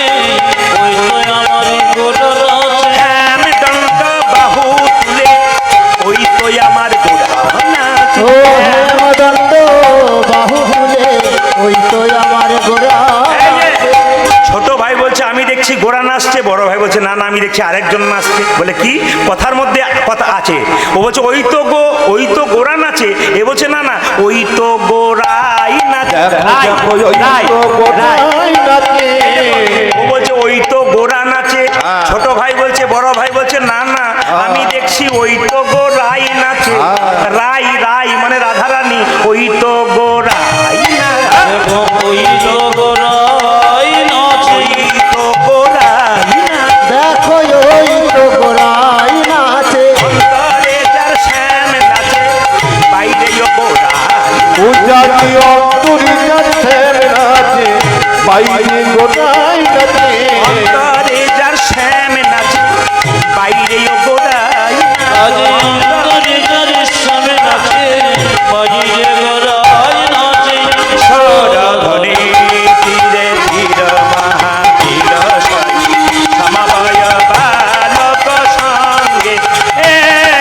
আজ সরধরে রঘুবর সই, সমবয় বালক সঙ্গে। সরধনের তেরে তের মহাবীর সই, সমবয় বালক সঙ্গে। ভক্ত যখন ভগবানকে ডাকে ভগবান ধাক্কা দেয়। আপনি যখন ভগবানকে ডাকবেন আপনার ছেলের অসুখ হবে। আপনি যখন ভগবানকে ডাকবেন আপনার ঘরে চাল ফুটে জল পড়বে। আপনি যখন ভগবানকে ডাকবে তখন আপনার কোনো আঘাত হবে। আপনি সোনা যখন দোকানে বিক্রি করতে যাবেন স্বর্ণকার পরীক্ষা করে দেখবে এর মধ্যে কতটা খাদ কতটা সোনা। ভগবানকে ভক্তি সোনা দেবেন, তিনি পরীক্ষা করে দেবেন খাদ আছে না সোনা আছে। এই জন্য ভক্ত যারা হয় তারা কষ্ট পায়, অভক্ত যারা হয় তারা বুক ফুলিয়ে ঘুরে বেড়ায়। আমাকে অনেকে প্রশ্ন করে প্রদীপবাবু মস্তানগুলো দিব্যি বুক ফুলিয়ে ঘুরে বেড়াচ্ছে বেটাতে কিছু হচ্ছে না, আর আমরা কৃষ্ণ ভক্ত আমাদের কেন কষ্ট? আমরা শোনো ভগবান জন্মের পরে দুটো করে কলসি দিয়েছে আমাদেরকে, একটা পাপের কলসি একটা পুণ্যের কলসি। যারা বুক ফুলিয়ে ঘুরে বেড়াচ্ছে লোক ঠকাচ্ছে অন্যায় করছে ওদের পাপের কলসিটা কোনো পূর্ণ হয় নাই। যখন পাপের কলসি পূর্ণ হবে তখন দেখবে রাস্তায় কুকুরের মতো মরবে, লোকে হা হা করে হাসবে। আর তোমার যখন পুণ্যের কলসি পূর্ণ হবে তখন গোবিন্দের চরণে লাভ হয়ে যাবে। হরি বল। এই জন্য পূর্ণ করুন পূর্ণ করুন। মায়েরা মহাপ্রভু কি করেছে এই যে দেখেন মহাপ্রভু বলছে এই যে এবার ধাক্কা দিতে হবে। এ তোমার শ্রীবাসকে বলো, শ্রীবাস বলে দাও ওদের মধ্যে যে ছোট ভাই সে আমার সঙ্গে সারা জীবন থাকবে, আর যে ছোট ভাই তাকে বলে দাও সে আমার 100 জন্ম কৃপা পাবে না। শ্রীবাস এসে এই যে গালে হাত দিয়ে তোমাকে বল না না আপনাকে না তোমাকে বলছি গালে হাত দিয়ে তুমি কে? আমি মুকুন্দ সরকারের ভাই নরহরি সরকার। তোমার জন্য প্রভু বলেছে তুমি সারা জীবন মহাপ্রভুর সঙ্গে থাকবে। বড় ভাই বলছে আমার জন্য কি বলেছে? তোমার জন্য বলেছে তুমি 100 জন্ম কৃপা পাবে না, 100 জন্ম সঙ্গ পাবে না। সঙ্গে সঙ্গে যেই না বড় ভাইকে বলেছে তুমি 100 জন্ম সঙ্গ পাবে না, উনি বড় ভাই নাচতে শুরু করেছে জয় গৌর জয় গৌর জয় গৌর। শিবাস ভাবছে বেটার মাথা খারাপ হয়ে গেল কৃপা পেল না বলে। বলছে হ্যাঁ গো প্রভু তোমাকে বললো 100 জন্ম সঙ্গ পাবে না, তুমি গৌর গৌর বলে নাচতে শুরু করলে। শিবাস বলছে আমাকে যদি বলতো সঙ্গ পাবো না আমি বিষকে আত্মহত্যা করে দিতাম। মুকুন্দ সরকার বলছে শোনো শোনো শিবাস, প্রভু যদি বলতো কোনো জন্মে সঙ্গ পাবো না, কোন জন্মে সঙ্গ পাবো না, তাহলে না হয় বিষ খেয়ে আত্মহত্যা করে দিতাম। শিখি আত্মহত্যা করে দিত। প্রভু বলেছে 100 জন্ম সঙ্গ পাবো না, 100 জন্ম সঙ্গ পাবো না, 100 জন্ম না হয় গৌর গৌর বলে কেঁদে বেড়াবো। যখনই 100 জন্ম পেরিয়ে যাবে 101 জন্মে প্রভুর সঙ্গ পাবো। এক জন্মে প্রভু সঙ্গ পাবো, এক জন্মে প্রভুর সঙ্গ 101 জন্মে প্রভুর সঙ্গ পাবো। 100 জন্ম কেঁদে বেড়াবো, এক জন্মে প্রভুর সঙ্গ পাবো। তুই আমি 100 জন্ম কেঁদে বেড়াবো। এক জন্মে প্রভু সঙ্গ তুই পাবো, আমি 100 জন্ম কেঁদে বেড়াবো। এক জন্মে প্রভু সঙ্গ তুই আমি পাবো, 100 জন্ম কেঁদে বেড়াবো। এক জন্মে প্রভু সঙ্গ পাবো। 101 জন্মে প্রভু সঙ্গ পাবো। মায়েরা 3 ঘন্টার কীর্তন শুনতে এসে 6 বার উঠতে হয় 6 বার বসতে হয়। অনেকে আবার খুব চালাক, আহা। কিছু মনে করবেন না, প্রদীপ পাল চালাকি ধরতে পারে। হ্যালো অনেকের বাড়ি যাবার ইচ্ছা থাকে, মোবাইলটি বের করে কি বলছিস রাস্তা ওই করতে করতে বেরোলো, মানে দেখলো যে বুঝতে না পারে আর কি, মানে মোবাইল নিয়ে গেলে একটা আচ্ছা মিথ্যা কথা বলার যন্ত্র বটে। যত ভালো তত মন্দ, না কি বলছেন? এই দিয়ে তাকাবেন তো, এই দিয়ে তাকাবেন 3 ঘন্টার কীর্তন শুনতে এসে কতবার উঠতে হয়? না না, যাদের সুগার আছে তাদের তো উঠতেই হবে, যেতে হবে, আসতে হবে, না থাক এমনিতে উঠতে হয়। কিন্তু যারা ভক্ত হয় প্রয়োজনে ওঠে, আবার প্রয়োজনে বসে। সবাই তাকান, মুকুন্দ সরকার এরকম করে চুপচাপ দাঁড়িয়ে আছে, এরকম করে। এখানে শাস্ত্র বলল ধৈর্য যার ভগবান তার, ধৈর্য যার নাই ভগবান তার নাই। এখানে কোনো মা যদি কীর্তন শুনতে এসে ছটফট করে, সেই মাকে বলবো তোমার ছেলে যদি পড়াশুনো করে বারবার উঠে আর বসে, তুমি বলো না পড়াশোনার মন নাই, বসতে পারিস না, খালি ছটফট। সে যদি বলে তুমি কীর্তন শুনতে এসে ছটফট করছিলে, আমাকে কেন বলছো? ও তো বলবেই, কারণ আপনার ছটফটানি আছে, আপনার রক্তে সন্তানের ছটফটানি থাকবে না কেন? আপনার তো যেমন গাছ তার তো তেমন ফল হবে, না কি বলছেন? এই জন্য মা হবার পর, বাবা হবার পর সাবধানতা অবলম্বন করতে হবে। কেন? আপনার চলা, আপনার বলা, আপনার কথা বলা, আপনার দেখা সব বাচ্চা কিন্তু দেখতে পারে। কেন বলুন তো? বাচ্চাগুলো ব্রেন এখন কম্পিউটার, আপনি কিভাবে কথা বলছেন, আপনার চলা কেমন, আপনার বলা কেমন, ও বাচ্চা কিন্তু লক্ষ্য করতে পারে। ওই খুব সাবধান থাকবেন। যখন এই বাবা হবেন তখন মনে হবে আমার একটা বিরাট দায়িত্ব হয়ে গেল, যখনই মা হবেন আপনার একটা বিরাট দায়িত্ব হয়ে গেল। কারণ আপনার মধ্যে শালীনতা বজায় রাখতে হবে, যেন আমার কন্যা এবং পুত্র যেন আমার পথের পথিক হতে পারে। মা বাবা শেখাতে পারে। প্রথম স্কুল হলো, পণ্ডিত বললেন, মায়ের গর্ভ। বাচ্চা থাকাকালীন যেমন চলা, যেমন ফেরা, বাচ্চা তেমন। দ্বিতীয় স্কুল কোনটা? আপনার পরিবেশ। আর তৃতীয় স্কুল কোনটা? ওইখানে। ওখানে গিয়ে তো পড়াশুনো করে চাকরি পাবে। এখানে গিয়ে যদি আপনি এই স্কুলটা ঠিক রাখতে পারেন, চাকরি পাক আর না পাক, অন্তত বিবেকবান সন্তান হবে। এই জন্য সবার পরিবার যেন ভালো হয়, যেন ক্যাচক্যাচানি ঝগড়া না থাকে, বিবাদ না থাকে, একটু শান্তি থাকে, তার জন্য কীর্তনে আসতে হবে। মুকুন্দ সরকার খুব কাঁদছে বাবা। ভগবানের যখন পঞ্চপাণ্ডবের মধ্যে যুধিষ্ঠির ছিল স্থির ব্যক্তি, তিনি ভগবানকে পেয়েছিলেন। কিন্তু দুর্যোধন 100 ভাই দাদা, তিনি চঞ্চল, তিনি ভগবান হারালেন। ওই জন্য বলবো, যারা চঞ্চল তারা ভগবান হারায়, আর যারা স্থির তারা ভগবান পায়। আমি আজকে আসরের মধ্যে অনেকের মুখের দিকে তাকাচ্ছি, তাকানোর পর বুঝতে পারছি কোনগুলো চঞ্চল, কোনগুলো স্থির। স্থির মনের ভক্ত যারা, তাদেরকে একবার চোখে দেখলেই আমি বুঝতে পেরে যাব। কারণ আপনাদের আসরটা তো ছোট। আমি কালকে যেখানে ছিলাম প্রায় 15-20 হাজার মানুষ। আবার এবং আসাম, কোচবিহার, জলপাইগুড়ি যাই, তখন তো আপনারা হিসাব করতে পারবেন না, গল্প মনে করবেন। 50 থেকে 60 হাজার মানুষ গিজগিজ গিজগিজ করছে ফুটবল গ্রাউন্ডে, শুধু কীর্তন শোনার জন্য, এবং পিন্ট অফ সাইলেন্ট, হাঁ করে বসে আছে। নদিয়া নবদ্বীপে কি, নদিয়া আপনার মালদাতে গেলে মেয়েরা একটা করে জলের বোতল আর একটা করে আসন নিয়ে চুপচাপ বসে। কেন? ও সিদ্ধান্ত নিয়ে আসে বাচ্চাকে নিয়ে যে কীর্তনটা শুনবো আর কি। এই মনোভাব নিয়ে আসবেন, তাহলে আপনার ঠিক আছে। আর যদি মনে করেন কালকে আবার ফাংশন আছে, আবার আসতে হবে, তাহলে কিন্তু ভুল করছেন। কারণ কালও আসবেন, আজও আসবেন। সবাই লক্ষ্য করুন মায়েরা, ভক্ত যদি কাই মনে কোনো বাঞ্ছা করে, ভগবানের সাধ্য নাই সেই বাঞ্ছা নাই পড়ে। ভক্ত যদি কাঁদে তবে ভগবান সইতে পারে না। ভক্তের চোখের জল ভক্তের অহংকার সহ্য করতে পারে না। মুকুন্দ সরকার যখন চোখের জলে, মুকুন্দ কি হয়েছে প্রভু, তুমি কাঁদছো কেন? প্রভু, আমার ভাইকে তুমি কৃপা করলে, আমাকে তুমি করলে না। শোনো মুকুন্দ, শুনুন আপনারা, মহাপ্রভুর মুখের বাণী। মুকুন্দ, এই সংসারে যারা বড় ভাই আর বড় বউ হয়, এগুলো প্রত্যেকটি মহাপ্রভুর মুখের বাণী। এই সংসারে যারা বড় ভাই এবং বড় বউ হয়, তাদের দায়িত্ব সবচাইতে বেশি থাকে। কারণ অনেক কথা বড় ভাই আর বড় বউকে নিতে হয়, কিন্তু মাথা গরম করলে হবে না। কেন? তোমার নিচে ওরা আছে, তোমাকে ঠান্ডা থাকতে হবে। অনেক কথা তোমাকে লোকে বলবে, তুমি চুপ করে থাকবে। বনের মধ্যে বড় বড় গাছ যেমন ছোট ছোট গাছগুলোকে ঝঞ্ঝা থেকে রক্ষা করে, একটা সংসারের বড় ভাই আর বড় বউ সংসারের সব দায়িত্ব মাথায় নিতে পারে। কারণ আপনি যে বড়, আপনার দায়িত্ব যে অনেক, লোকে অনেক বলবে, কিন্তু আপনি ঘরের বড় বউ, বড় দাদা, আপনার দায়িত্ব অনেক। মুকুন্দ সরকার বলছে, প্রভু কি করব? আমি তোমাকে একটু প্রণাম করি। আমি কি ফিরে যাব? মুকুন্দ, 2 ভাই মিলে কীর্তন করতে চলে এলে, বাড়ির সবাই না খেয়ে মরবে, হরিনাম করবে না, তাই তোমার ভাইকে আমার সঙ্গে রাখলাম, আর তুমি শ্রীখণ্ডে ফিরে যাও। তবে মুকুন্দ, তোমার তো খুব একটা নাম ডাক নাই চিকিৎসাতে। আমি তোমার মাথায় হাত দিয়ে আশীর্বাদ করলাম, তুমি কাল থেকে বাড়িতে গিয়ে যাকেই চিকিৎসা করবে তারই রোগ ভালো হয়ে যাবে। এখানে একটা সুন্দর শিক্ষা আছে। আপনারা যারা কীর্তন শুনবেন, ভাগবত শুনবেন, হরিকথা শুনবেন, প্রতিটি আসরে চুপচাপ বসবেন। আমি গ্যারান্টি দিচ্ছি আপনাদের একদিন আপনাদের হাতের কাজ ভালো হবে, মহাপ্রভুর আশীর্বাদ করবে, আপনারা জেনে নেবেন সন্তানের মঙ্গল হবে। আপনি ভাবতেই পারবেন না কেন আমার এত উন্নতি হলো গৌর গোবিন্দের নাম শোনার পরে। মুকুন্দ সরকার কাঁদছে, বলছে প্রভু আমি যাব, বলে ফিরে যাও। শিখণ্ডে ফিরে গিয়ে একটা গোপীনাথের মন্দির তৈরি করো, জীবের দ্বারে হরিনাম করো, কিন্তু শোনো গরিবের চিকিৎসা করবে, বড় লোকের করবে না। ও মুকুন্দ, তুমি শিখণ্ডে ফিরে গিয়ে গোপীনাথের মন্দির তৈরি করে জীবের দ্বারে হরিনাম দাও আর গরিবের চিকিৎসা করো। ফিরে যাও, ফিরে যাও, শিখণ্ডে ফিরে যাও। ফিরে যাও, ফিরে যাও, জীবনে ফিরে যাও।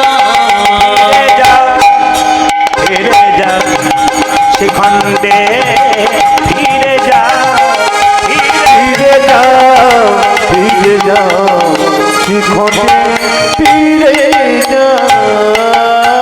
দাঁড়ে দাঁড়ে গিয়া চরণে ধরিয়া, দাঁড়ে দারে দিয়া চরণে ধরিয়া, দাঁড়ে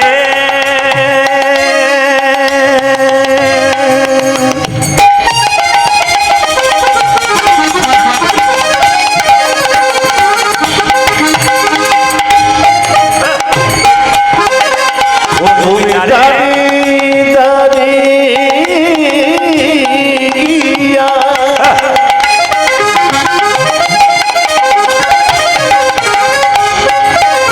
তুমি চরণে ধরিয়া, দাঁড়ে দাঁড়ে গিয়া চরণে ধরি, দাঁড়ে চরণে গিয়া চরণে ধরিয়া হরির নাম বিনা। তুমি দাঁড়িয়ে দাঁড়িয়ে গিয়া চরণে ধরিয়া, হরি নাম বিনা। ফিরে যাও, ফিরে যাও, শিখণ্ডে ফিরে যাও। ফিরে যাও, ফিরে যাও, জীবনে ফিরে যাও। মহাপ্রভুর আজ্ঞা পাইয়া মুকুন্দ চলিলা, মুকুন্দ চলিলা। আমার মহাপ্রভু আজ্ঞা মুকুন্দ চলিলা, মুকুন্দ চলিলা। মহাপ্রভুর আজ্ঞা পাইয়া মুকুন্দ চলিলা, মুকুন্দ চলিলা। আমার মহাপ্রভুর আজ্ঞা পাইয়া মুকুন্দ চলিলা, মুকুন্দ চলিলা। আবার শিখণ্ড গ্রামেতে আসি, শিখণ্ড গ্রামেতে আসি, শিখণ্ড গ্রামে আমি শিখণ্ড গ্রামেতে আসি, উপনীত হইলা, উপনীত হইলা। আমি শিখণ্ড গ্রামেতে আসি, উপনীত হইয়া, উপনীত হইয়া। বলো হরি বল, বালা বালা হরি বল। বলো, বলো, হরি বল। মুকুন্দ সরকার কি করেছে মায়েরা, ভাই ফোঁটা নিয়েছে, ভাই ফোঁটা নেওয়ার পর কি করলো, একটা গোপীনাথের মন্দির তৈরি করলো। গোপীনাথের মন্দির তৈরি করেছে তখন মালদা জেলার একজন মুসলমান, তার নাম নবাব হোসেন শাহ। তার পেটে যন্ত্রণা ভালো হচ্ছে না, একজন বললো নবাব তোমার পেটে যন্ত্রণা ভালো হবে, এক জায়গায় যেতে পারো? বললো কোথায়? শ্রীখণ্ডে। বলে কেন? একজন কবিরাজ আছে, তার নাম হচ্ছে মুকুন্দ কবিরাজ, সে গরিবের চিকিৎসা করে না, বড় লোকের করে না, গরিবের করে, তোমার কিন্তু করবে না, তুমি ফকির সেজে গেলে করতে পারে। এত বড় বাংলার নবাব বললো আমার পেটের রোগ যদি ভালো হয় আমার ফকির সাইতে অসুবিধা কোথায়? মায়েরা, এত বড় বাংলার নবাব হোসেন শাহ ফকির সেজে ছুটে এলো কোথায়? শ্রীখণ্ডে। জিজ্ঞেস করছে, ও ভাই এ মুকুন্দ সরকারের বাড়ি কোনটা গো? একজন বলল মন্দিরে চূড়া দেখতে পাবে, চলে যাবে, প্রচুর লোক লাইন দিয়ে দাঁড়িয়ে আছে, শুধু তাই নয় ওখানে দেখবে কীর্তন হচ্ছে, ওইটা মুকুন্দ সরকারের বাড়ি। নবাব হোসেন শাহ ফকির সেজে, ভিখারি সেজে যখন দরজায় গিয়ে দাঁড়ালো, প্রচুর লোক লাইন দিয়ে দাঁড়িয়ে, বাবা আমি গরিব মানুষ, ফকির মানুষ, একটু জায়গা দাও। সবার মায়া হলো, জায়গা দিয়েছে। যখন মুকুন্দ সরকার সকালবেলায় গোপীনাথের ভজন করছে। আসলে মুসলমান মানে কি? মুসলমানের সৎ, মান মানে ইমান। সৎ ইমান যার মধ্যে থাকবে তিনি মুসলমান। নবাব হোসেন শাহ সৎ ইমানদার ছিলেন, কাজী নজরুল সৎ ইমানদার ছিলেন। আপনার গ্রামে বাংলাতে দেখতে পাবেন অনেক মুসলিম ভাইরা, চাচারা আছে যারা খুব সৎ ইমানদার মানুষ, এদেরকে দেখবেন শিক্ষা আছে অনেক কিছু, ভালো ভালো শিক্ষা দেন ওনারা। তো আপনাদের কাছে নিবেদন রইল, সবাই লক্ষ্য করুন, নবাব যখন দাঁড়িয়েছে মুকুন্দ কীর্তন গান গাইছে, নবাব মনে মনে ভাবছে মুকুন্দ বুঝেছি, সকালবেলায় ভগবানের নাম করে যদি কেউ চিকিৎসা করে না তার রোগ ভালো হয়ে যাবে। নবাব দাঁড়িয়ে আছে আর মুকুন্দ গাইছে, প্রভু আমি তোমাকে সুন্দর মন্দির তৈরি করে দিতে পারবো না, তবে আমার মন মন্দিরে তোমাকে রাখবো। আমার মন, ওই আমার আমার মন মন্দিরে তুমি মদন মন দাঁড়াবে গো আসি ডাকি যা। আমার মন মন্দিরে মদন দাঁড়াবে গো, আমার মন মন্দিরে মদন মন দাঁড়াবে গো আসি ডাকি যা। তুই আমার বীরে মদন মোহন দাঁড়াবে বইয়াছে ডাকিয়া। কাঁদিয়া কাঁদিয়া তব নাম লইয়া, আমি কাঁদিয়া কাঁদিয়া তোমার লইয়া কাঁদিয়া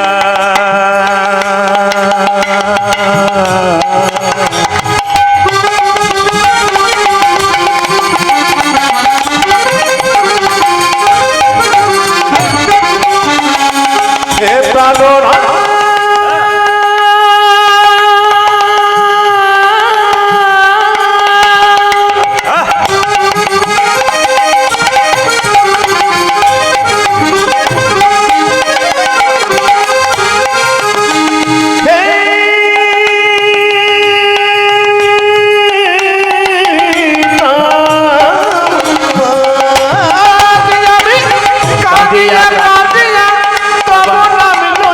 কাঁদিয়া কাঁদিয়া তব নাম লইয়া, কাঁদিয়া কাঁদিয়া তব নাম লইয়া নয়ন জলে বুক ভাসাইয়া, আমি কাঁদিয়া কাঁদিয়া তব নাম লইয়া জলে মশাইয়া। আমার মন মন্দিরে মদন মোহন দাঁড়াবে গো আসি ডাকিয়া। ওই যায় মদন বীরে মদন মোহন দাঁড়াবে বইয়াছে ডাকিয়া। আপনাকে ডাকছি, মাঝে চশমা পরে আপনাকে, মাঝে চশমা পরে বসেছি। আসুন এদিকে আসুন, একটু দাঁড়ান, আপনাকে ডাকছি। এদিকে আসুন, না না আপনাকে নয়, নবাব মুকুন্দ সরকার নবাবকে ডাকছে, বসুন বসুন। মুকুন্দ সরকার নবাবকে ডাকছে, আপনাকে বলিনি, মানে লম্বা হয়ে দাঁড়িয়ে আছে তো চশমা পরে দাঁড়িয়ে, বসুন। আপনাকে ডাকছি, আপনাকে। এইদিকে দেখেন নবাব হোসেন শাহ তখন ছুটে এসে, এইদিকে দেখ নবাব ছুটে এসে বলছে আমাকে আমাকে, হ্যাঁ হ্যাঁ হ্যাঁ হ্যাঁ, কি হয়েছে তোমার? আমার আমার আমার আমার পেটের যন্ত্রণা হয়েছে। কই দেখি দেখি জামাটা খুলো তো। এত বড় বাংলার নবাব, মনে মনে হচ্ছে জামা আমি খুলবো, পেটের রোগ যদি ভালো না হয় তোমার একদিন কি আমার একদিন। আরে ভাবছো কি, জামা খোলো। ভয়ে নবাব জামা খুলে দিয়েছে, এবার মাটির বারান্দাতে গড়াগড়ি দাও। নবাব তখন চমকে গিয়ে ভয়ে মাটির বারান্দাতে গড়াগড়ি দেবার আগে ভাবছে কালের কাল বর্ষাকাল, হরিণে যাতে বাকির কাল, নেহাত বেকায়দায় পড়েছি বলে যদি রোগ ভালো না হয় বলবে আমি কে এসেছি। ভাবো কি, আরে যেই না মাটির বারান্দাতে ভয়ে চমকে গড়াগড়ি দিয়েছে, অমনি মুকুন্দ সরকারকে নবাব বলে উঠলো, কবিরাজ তোমার কি মাটির বারান্দাতে ওষুধ দেওয়া থাকে নাকি? বলে কেন? যেই না গড়াগড়ি দিলাম অমনি অর্ধেকটা পেটের রোগ ভালো হয়ে গেল। নবাবকে মুকুন্দ বললো, সবাইকে দিতে দিতে এক আধটু পড়ে যাই, তোমার কাজে লেগে গেছে। ওই দেখি দেখি হাঁ করো তো, আসল ওষুধটা দিই। ভক্তপদ ধুলিয়ার ভক্তপদ জল, ভক্ত ভক্ত শেষ হয় তিন মহাম।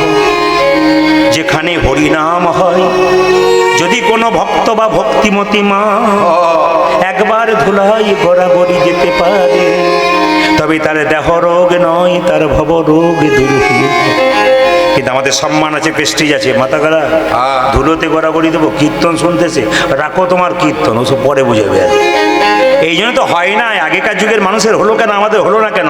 প্রেস্টিজ পাংচার হয়ে যাবে। আমার দিকে তাকান, যে যেখানে আছেন মায়েরা শুনে নিন।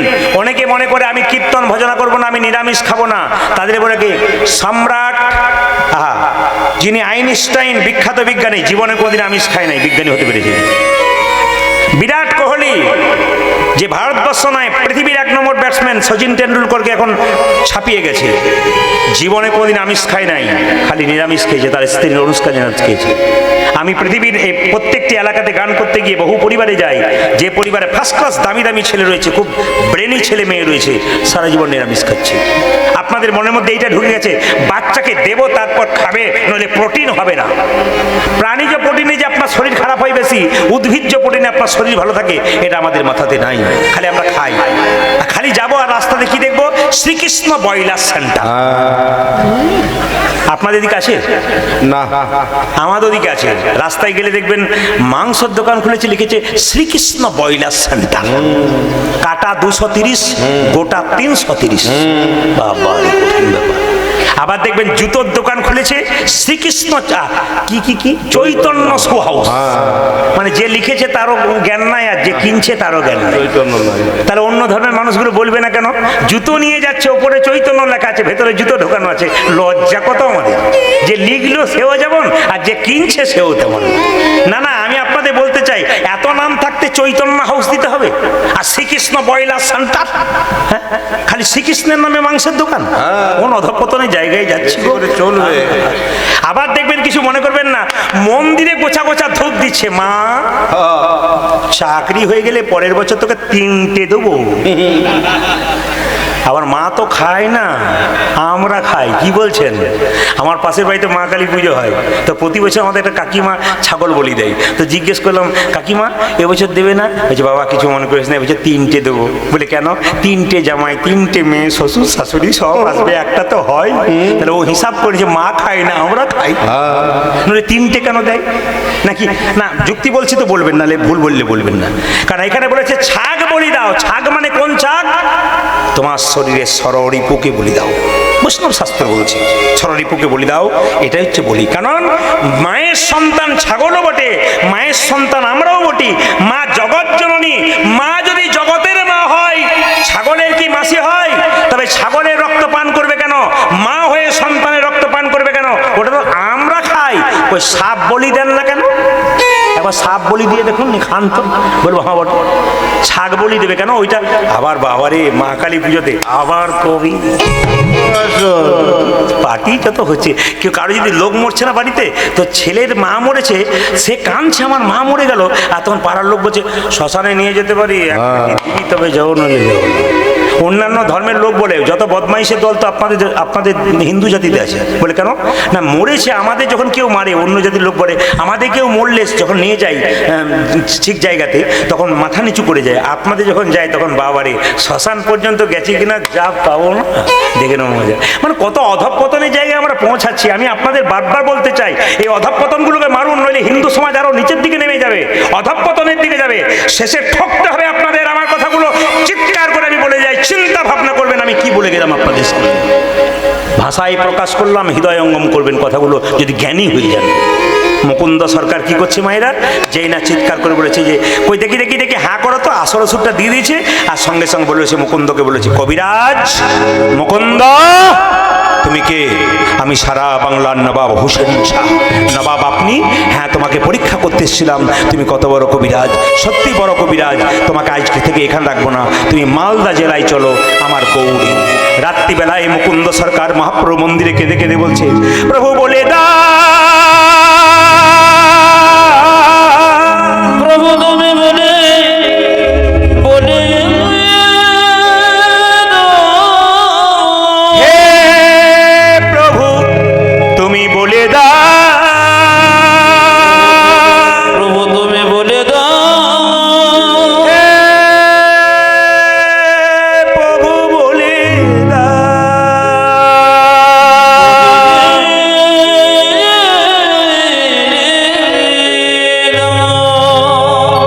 মুকুন্দ সরকার কেঁদে কেঁদে বলল, প্রভু তুমি আমাকে বললে গরিবের চিকিৎসা করতে, জীবের দ্বারে হরিনাম দিতে। আমি মুসলমানের বাড়ি যাব ভ্রমণ করে। মহাপ্রভু আকাশবাণী করে বললেন, মুকুন্দ ঈশ্বর যা করে তা মঙ্গলের জন্য করে, তুমি চলে যাও, তোমার মঙ্গল হবে। মুকুন্দ সরকার মহাপ্রভুকে প্রণাম করে চলল কোথায়? নবাবের বাড়ি। নবাবকে বলল, আমি তোমার বাড়িতে থাকতে পারি, একটা গোপীনাথের মন্দির তৈরি করতে হবে, আর আমি যেন জীবের দ্বারে হরিনাম করতে পারি। মায়েরা, মুকুন্দ সরকার একটা গোপীনাথের মন্দির তৈরি করলো ওখানে গিয়ে। কাকে দিয়ে? নবাবকে দিয়ে। আর নবাব খুব দামি লোক তো, আমি বললাম সৎ ইমানদার মানুষ। তিনি দাঁড়িয়ে দাঁড়িয়ে কীর্তন শুনছেন, মুকুন্দ গাইছে, তাকে একটা মেয়ে পাখা করছে। কিসের? তাল পাতার পাখাতে পাখা করছে। আর মুকুন্দ সরকার গাইছে, আর মুকুন্দকে যখন কীর্তন গাওয়া দেখছে, তখন নবাবকে একটা মেয়ে পাখা করছে তাল পাতার পাখায়, তার মধ্যে ময়ূরের পালক ছিল। মুকুন্দ গাইছে আর নবাব দেখছে, সবাই মাথায় কাপড়টা নিন। আমার কানু সে বিনোদ রায় গো, আমার কানু সে বিনোদ রায়। ওই আমার কানু সে বিনোদ রায় গো, কানু সে বিনোদ যারা যারা কীর্তন বোঝেন, এই গানটা রূপ গানে গাওয়া হয়। এটা হচ্ছে যদুনাথ দাসের পদ, দেখবেন গোটা পদটা শুনলে বলতে পারবেন। এটা রূপ গানে গাওয়া হয়, মুকুন্দ সরকার গোপীনাথের রূপ গাইছে আর নবাব মুসলমান হয়ে শুনছে। আমার কানু সে বিনোদ রায় গো, আমার কানু সে বিনোদ রায়। আমার কানু সে বিনোদ রায় গো, কানু সে বিনোদ রায়। বিনোদ ললাটে বিনোদ চূড়াই বিনোদ বরিহা সে বিনোদ চূড়ায় বিনোদ বরিহা। বিনোদ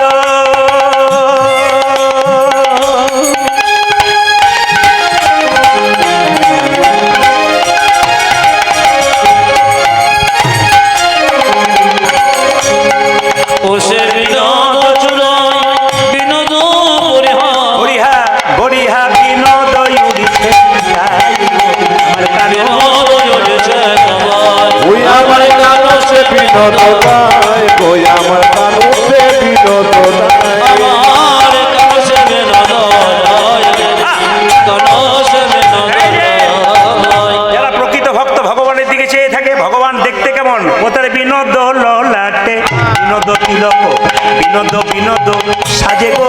আমার বিনোদ ললাটে বিনোদ তিলক, সবাই দেখান। বিনোদ বিনোদ সাজে। বিনোদ বিনোদ বিনোদ আহা বিনোদ ললাটে বিনোদ, ও তার বিনোদ ললাটে বিনোদ তিলক বিনোদ বিনোদ সাজে।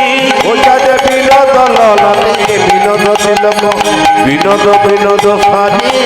বিনোদয় ধরি বিনোদ মুরলী বিনোদ ধরে বিনোদ মুরলী, বিনোদয় ধরি বিনোদ মুরলী বিনোদ ধরে বিনোদ মুরলী। বিনোদ বিনোদ বাজে গো।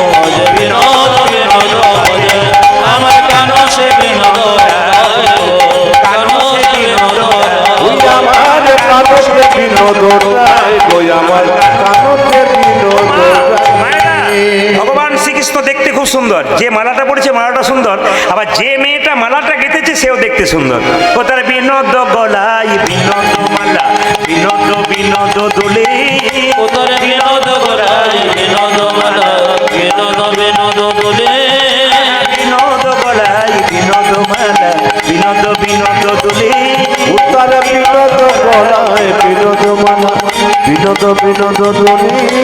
কোন বিনোদিনী বিনোদ গাথুনি, কোন বিনোদিনী বিনোদ গাথুনি। কোন বিনোদিনী বিনোদ গাথুনি, আজ কোন বিনোদিনী বিনোদ কথনে, গেছে বিনোদ ফুলে গো। আজ গেথেছে বিনোদ বলে।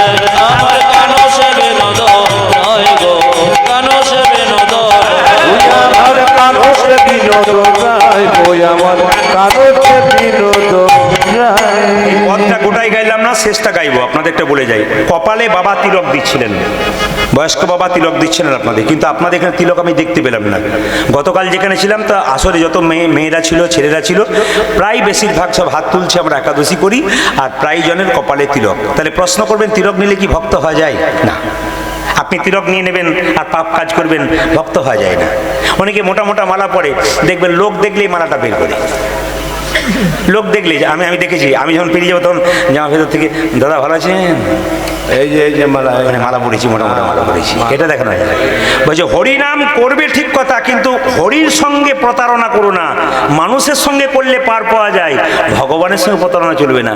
আপনি 5 মিনিট ভগবানকে ডাকবেন, কিন্তু পাক্কা ডাকবেন। এই দেখেন, 5 মিনিট ডাকবেন কিন্তু পাক্কা, ওই সময় ভগবানের জন্যই, ওটা অন্য কারোর জন্য নয়। ওই সময় কোনো চালাকি চলবে না, চালাকির দ্বারা কোনো ভালো কাজ কোনো মতে জীবনে হয় নাই এবং হবেও না। সবাই লক্ষ্য করুন মেয়েরা, এই তিলকের কথা যখন বললাম, এই যে তিলকটা দেখতে পাচ্ছেন, এই যে দুটো দাগ দেখতে পাচ্ছেন, এই দুটো দাগ কি? এটা গোবিন্দের চরণ। এই ফোঁটাটা কি? তুলসী পাতা। এটা যদি গোবিন্দের চরণ হয়, তুলসী পাতা। শাস্ত্র বলছে যে যদি ভগবানের চরণ কারো কপালে থাকে, অভয় চরণ, তার আবার ভয় থাকে নাকি? তাহলে মালা তিলক করবেন কেন? যারা করেছে তারা কি ভুল করেছে না আমরা করেছি? ভুল করেছি। মালা তিলক হলো মাস্টার।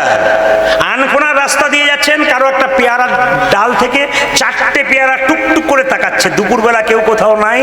আপনি মনে মনে ভাবছেন কেউ নাই, কেউ নাই, কেউ নাই, এ পিয়ারার চান্স কেউ পাই নাই, আমি পাবো। আপনি নিতে যাচ্ছেন, তখন মনে পড়ে গেল মালা পরেছি, তিলক পরেছি, পাছে লোকে কিছু বলে। তাহলে কি হবে বলুন তো?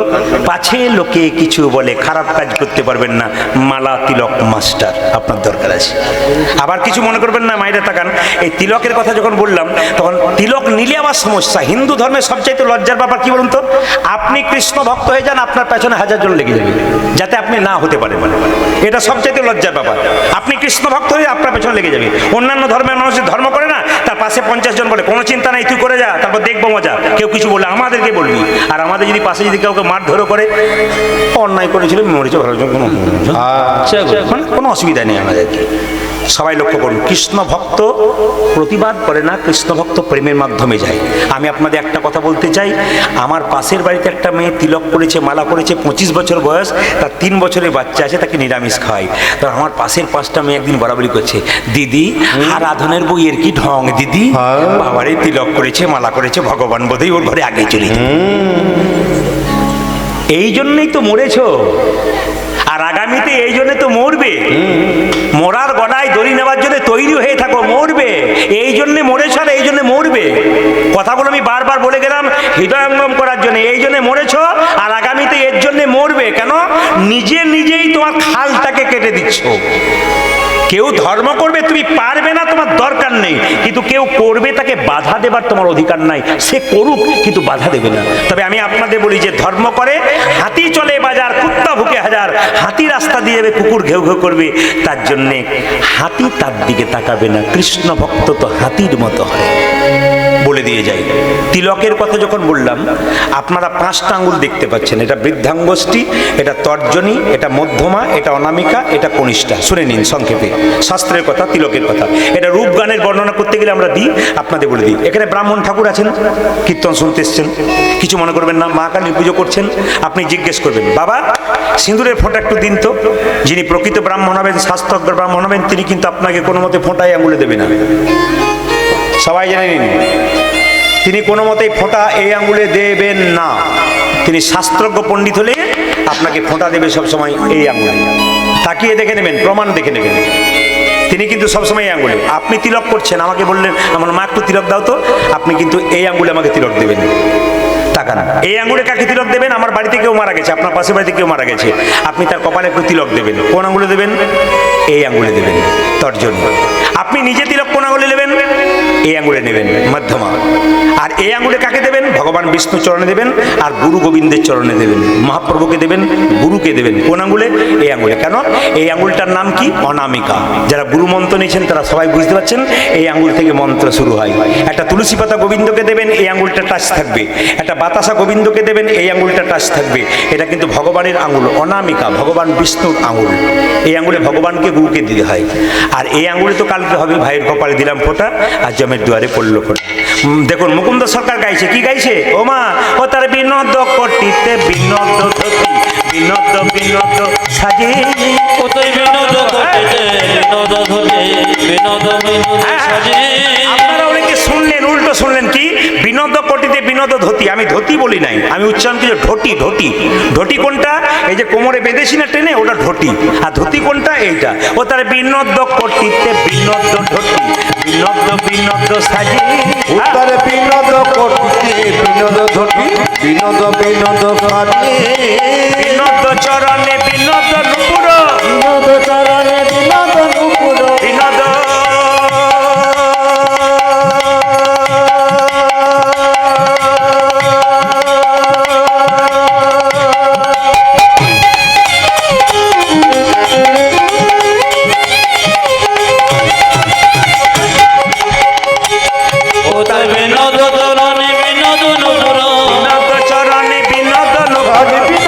চরণে বিনোদ নুপুর, বিনোদ বাজে, বিনোদ বিনোদ বাজে, আমার কানো সে বিনোদ যায়, আমার কানো সে বিনোদ যায়, আমার কানো সে বিনোদ যায়, বই আমার কানো সে বিনোদ যায়।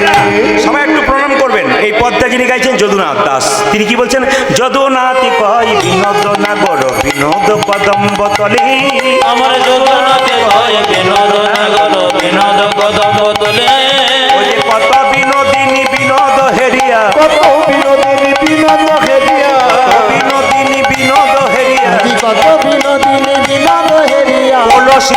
ভাসাইল জলে গো কলসে ভাসাইল জলে আমার কানো সে বিনোদ রায় গো কানো সে বিনোদ রায় আমার কানো সে বিনোদ রায় গো আমার কানো সে বিনোদ রায়।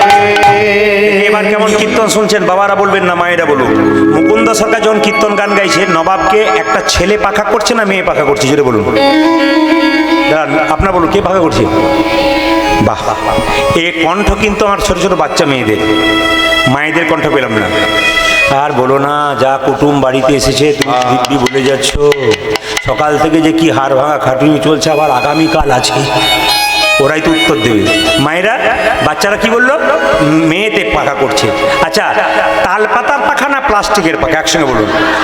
বা কমন কোশ্চেন পড়েছে। আচ্ছা, তার মধ্যে কাকের পালক ছিল না কোকিলের পালক ছিল? যাক, আপনাদের যে এত জ্ঞান আমার আগে জানা ছিল না, আমি তাহলে আসতাম না আর কি।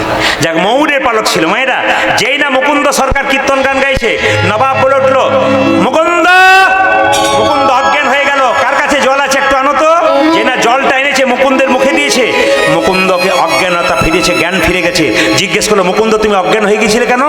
মুকুন্দ মনে মনে ভাবলো, তুমি তো মুসলমান, আমি তো হিন্দু, কৃষ্ণ অনুরাগের কথা কেমন করে জানবে? ওই ময়ূরের পালকে কৃষ্ণ দেখতে পেয়ে আমি অজ্ঞান হয়ে গেছিলাম। ওগো নবাব, জীবনে কোনোদিন মিথ্যে কথা বলিনি, আজ একটা বলবো। বলে কি? আমি সারা বাংলার চিকিৎসা করি, আমার মৃগী রোগ আছে। চুপ করো তুমি। নবাব বললো, চুপ করো, আমার এখানে একটা রাজ্যে নিয়ম আছে, কেউ মিথ্যে কথা বললে তার জিভটাকে আমি ছেড়ে নিই। তবে যেহেতু তুমি আমার পেটের রোগ ভালো করেছো, কিছু করবো না। তোমার যদি মৃগী রোগ থাকবে, তুমি যখন অজ্ঞান হয়ে গেছিলে কৃষ্ণ বলে কাঁদছিলে কেন? তোমার যদি মৃগী রোগ থাকবে, তুমি যখন অজ্ঞান হয়ে গেছিলে চোখ থেকে জল পড়ছিল কেন? মুকুন্দ সরকার কেঁদে কেঁদে বললো, নবাব আমার অপরাধ হয়ে গেছে। নবাব বলল, মুকুন্দ অপরাধ তোমার হয়নি, আমার হয়েছে। তোমার মতো কৃষ্ণ ভক্তকে আমার কেনা গোলাম মনে করেছিলাম। যারা কৃষ্ণ ভক্ত হয় তারা কারো কেনা গোলাম হয় না, তারা ভগবানের দাস হয়ে যায়। মুকুন্দ বলল, নবাব এবার আমায় কি করতে হবে? নবাব বলল, মুকুন্দ গোটা শ্রীখণ্ডটা আমি তোমার জন্য লিখে দিলাম। বলুন তো মায়েরা, ঈশ্বর যা করে তা জোরে বলুন। দাঁড়াও, একটু জোরে শুনুন, জোরে বলুন। আচ্ছা, যদি এখন জল নেমে যায় বৃষ্টি, তাহলে ঈশ্বর যার করে তা? দিব্যি বলছেন, কমিটির কি অবস্থা হয়? আমি তো আমরা দিব্যি চলে যাবো, আপনাদের কি অবস্থা হলো? আচ্ছা, এতে বলছেন কমিটির বেলায় বলছেন জল হলে কি করবেন, সব তো ঈশ্বর কৃপা করে। কিন্তু যদি আপনার ছেলে পরীক্ষায় ফেল মেরে দেয়, নিয়ে যদি বলি ঈশ্বর যা করেছে মঙ্গলের জন্য করেছে, একবার বলে দেখবেন কি অবস্থা হয় আর কি। বাজে বকবেন না তো আমার সামনে, দেখবেন। মানে আমরা ভালো করলে ভালো হয়, খারাপ করলে খারাপ হয়। এই যেই না বলেছি ঈশ্বর যা করে তা মঙ্গলের জন্য করে, মুকুন্দ গোটা শ্রীখণ্ড তোমার নামে লিখে দিলাম। আমি আগেই বললাম, নবাব হোসেন শাহ সৎ ইমানদার মানুষ ছিল। মুকুন্দ, যদি কোনোদিন আমার শরীর খারাপ হয় তুমি আমায় দেখে যেও। মুকুন্দ বলল, নবাব আমি আসি। মুকুন্দ চলল নিজের বাড়ি, আর গাইতে গাইতে যাচ্ছে, ওই আমি কোথায় গেলে গেলে পাবো গো। মুকুন্দ সরকার বাড়ি ফিরছে কোথা থেকে? নবাবের কাছ থেকে, গাইতে গাইতে, ওই আমি কোথায় গেলে। আমি কিন্তু আবার আনখোনাতেই ফিরছি, মানে লীলাতেই ফিরছি কিন্তু। ওই আমি কোথায় গেলে পাবো গো দেখা, আমার ঘন শ্যাম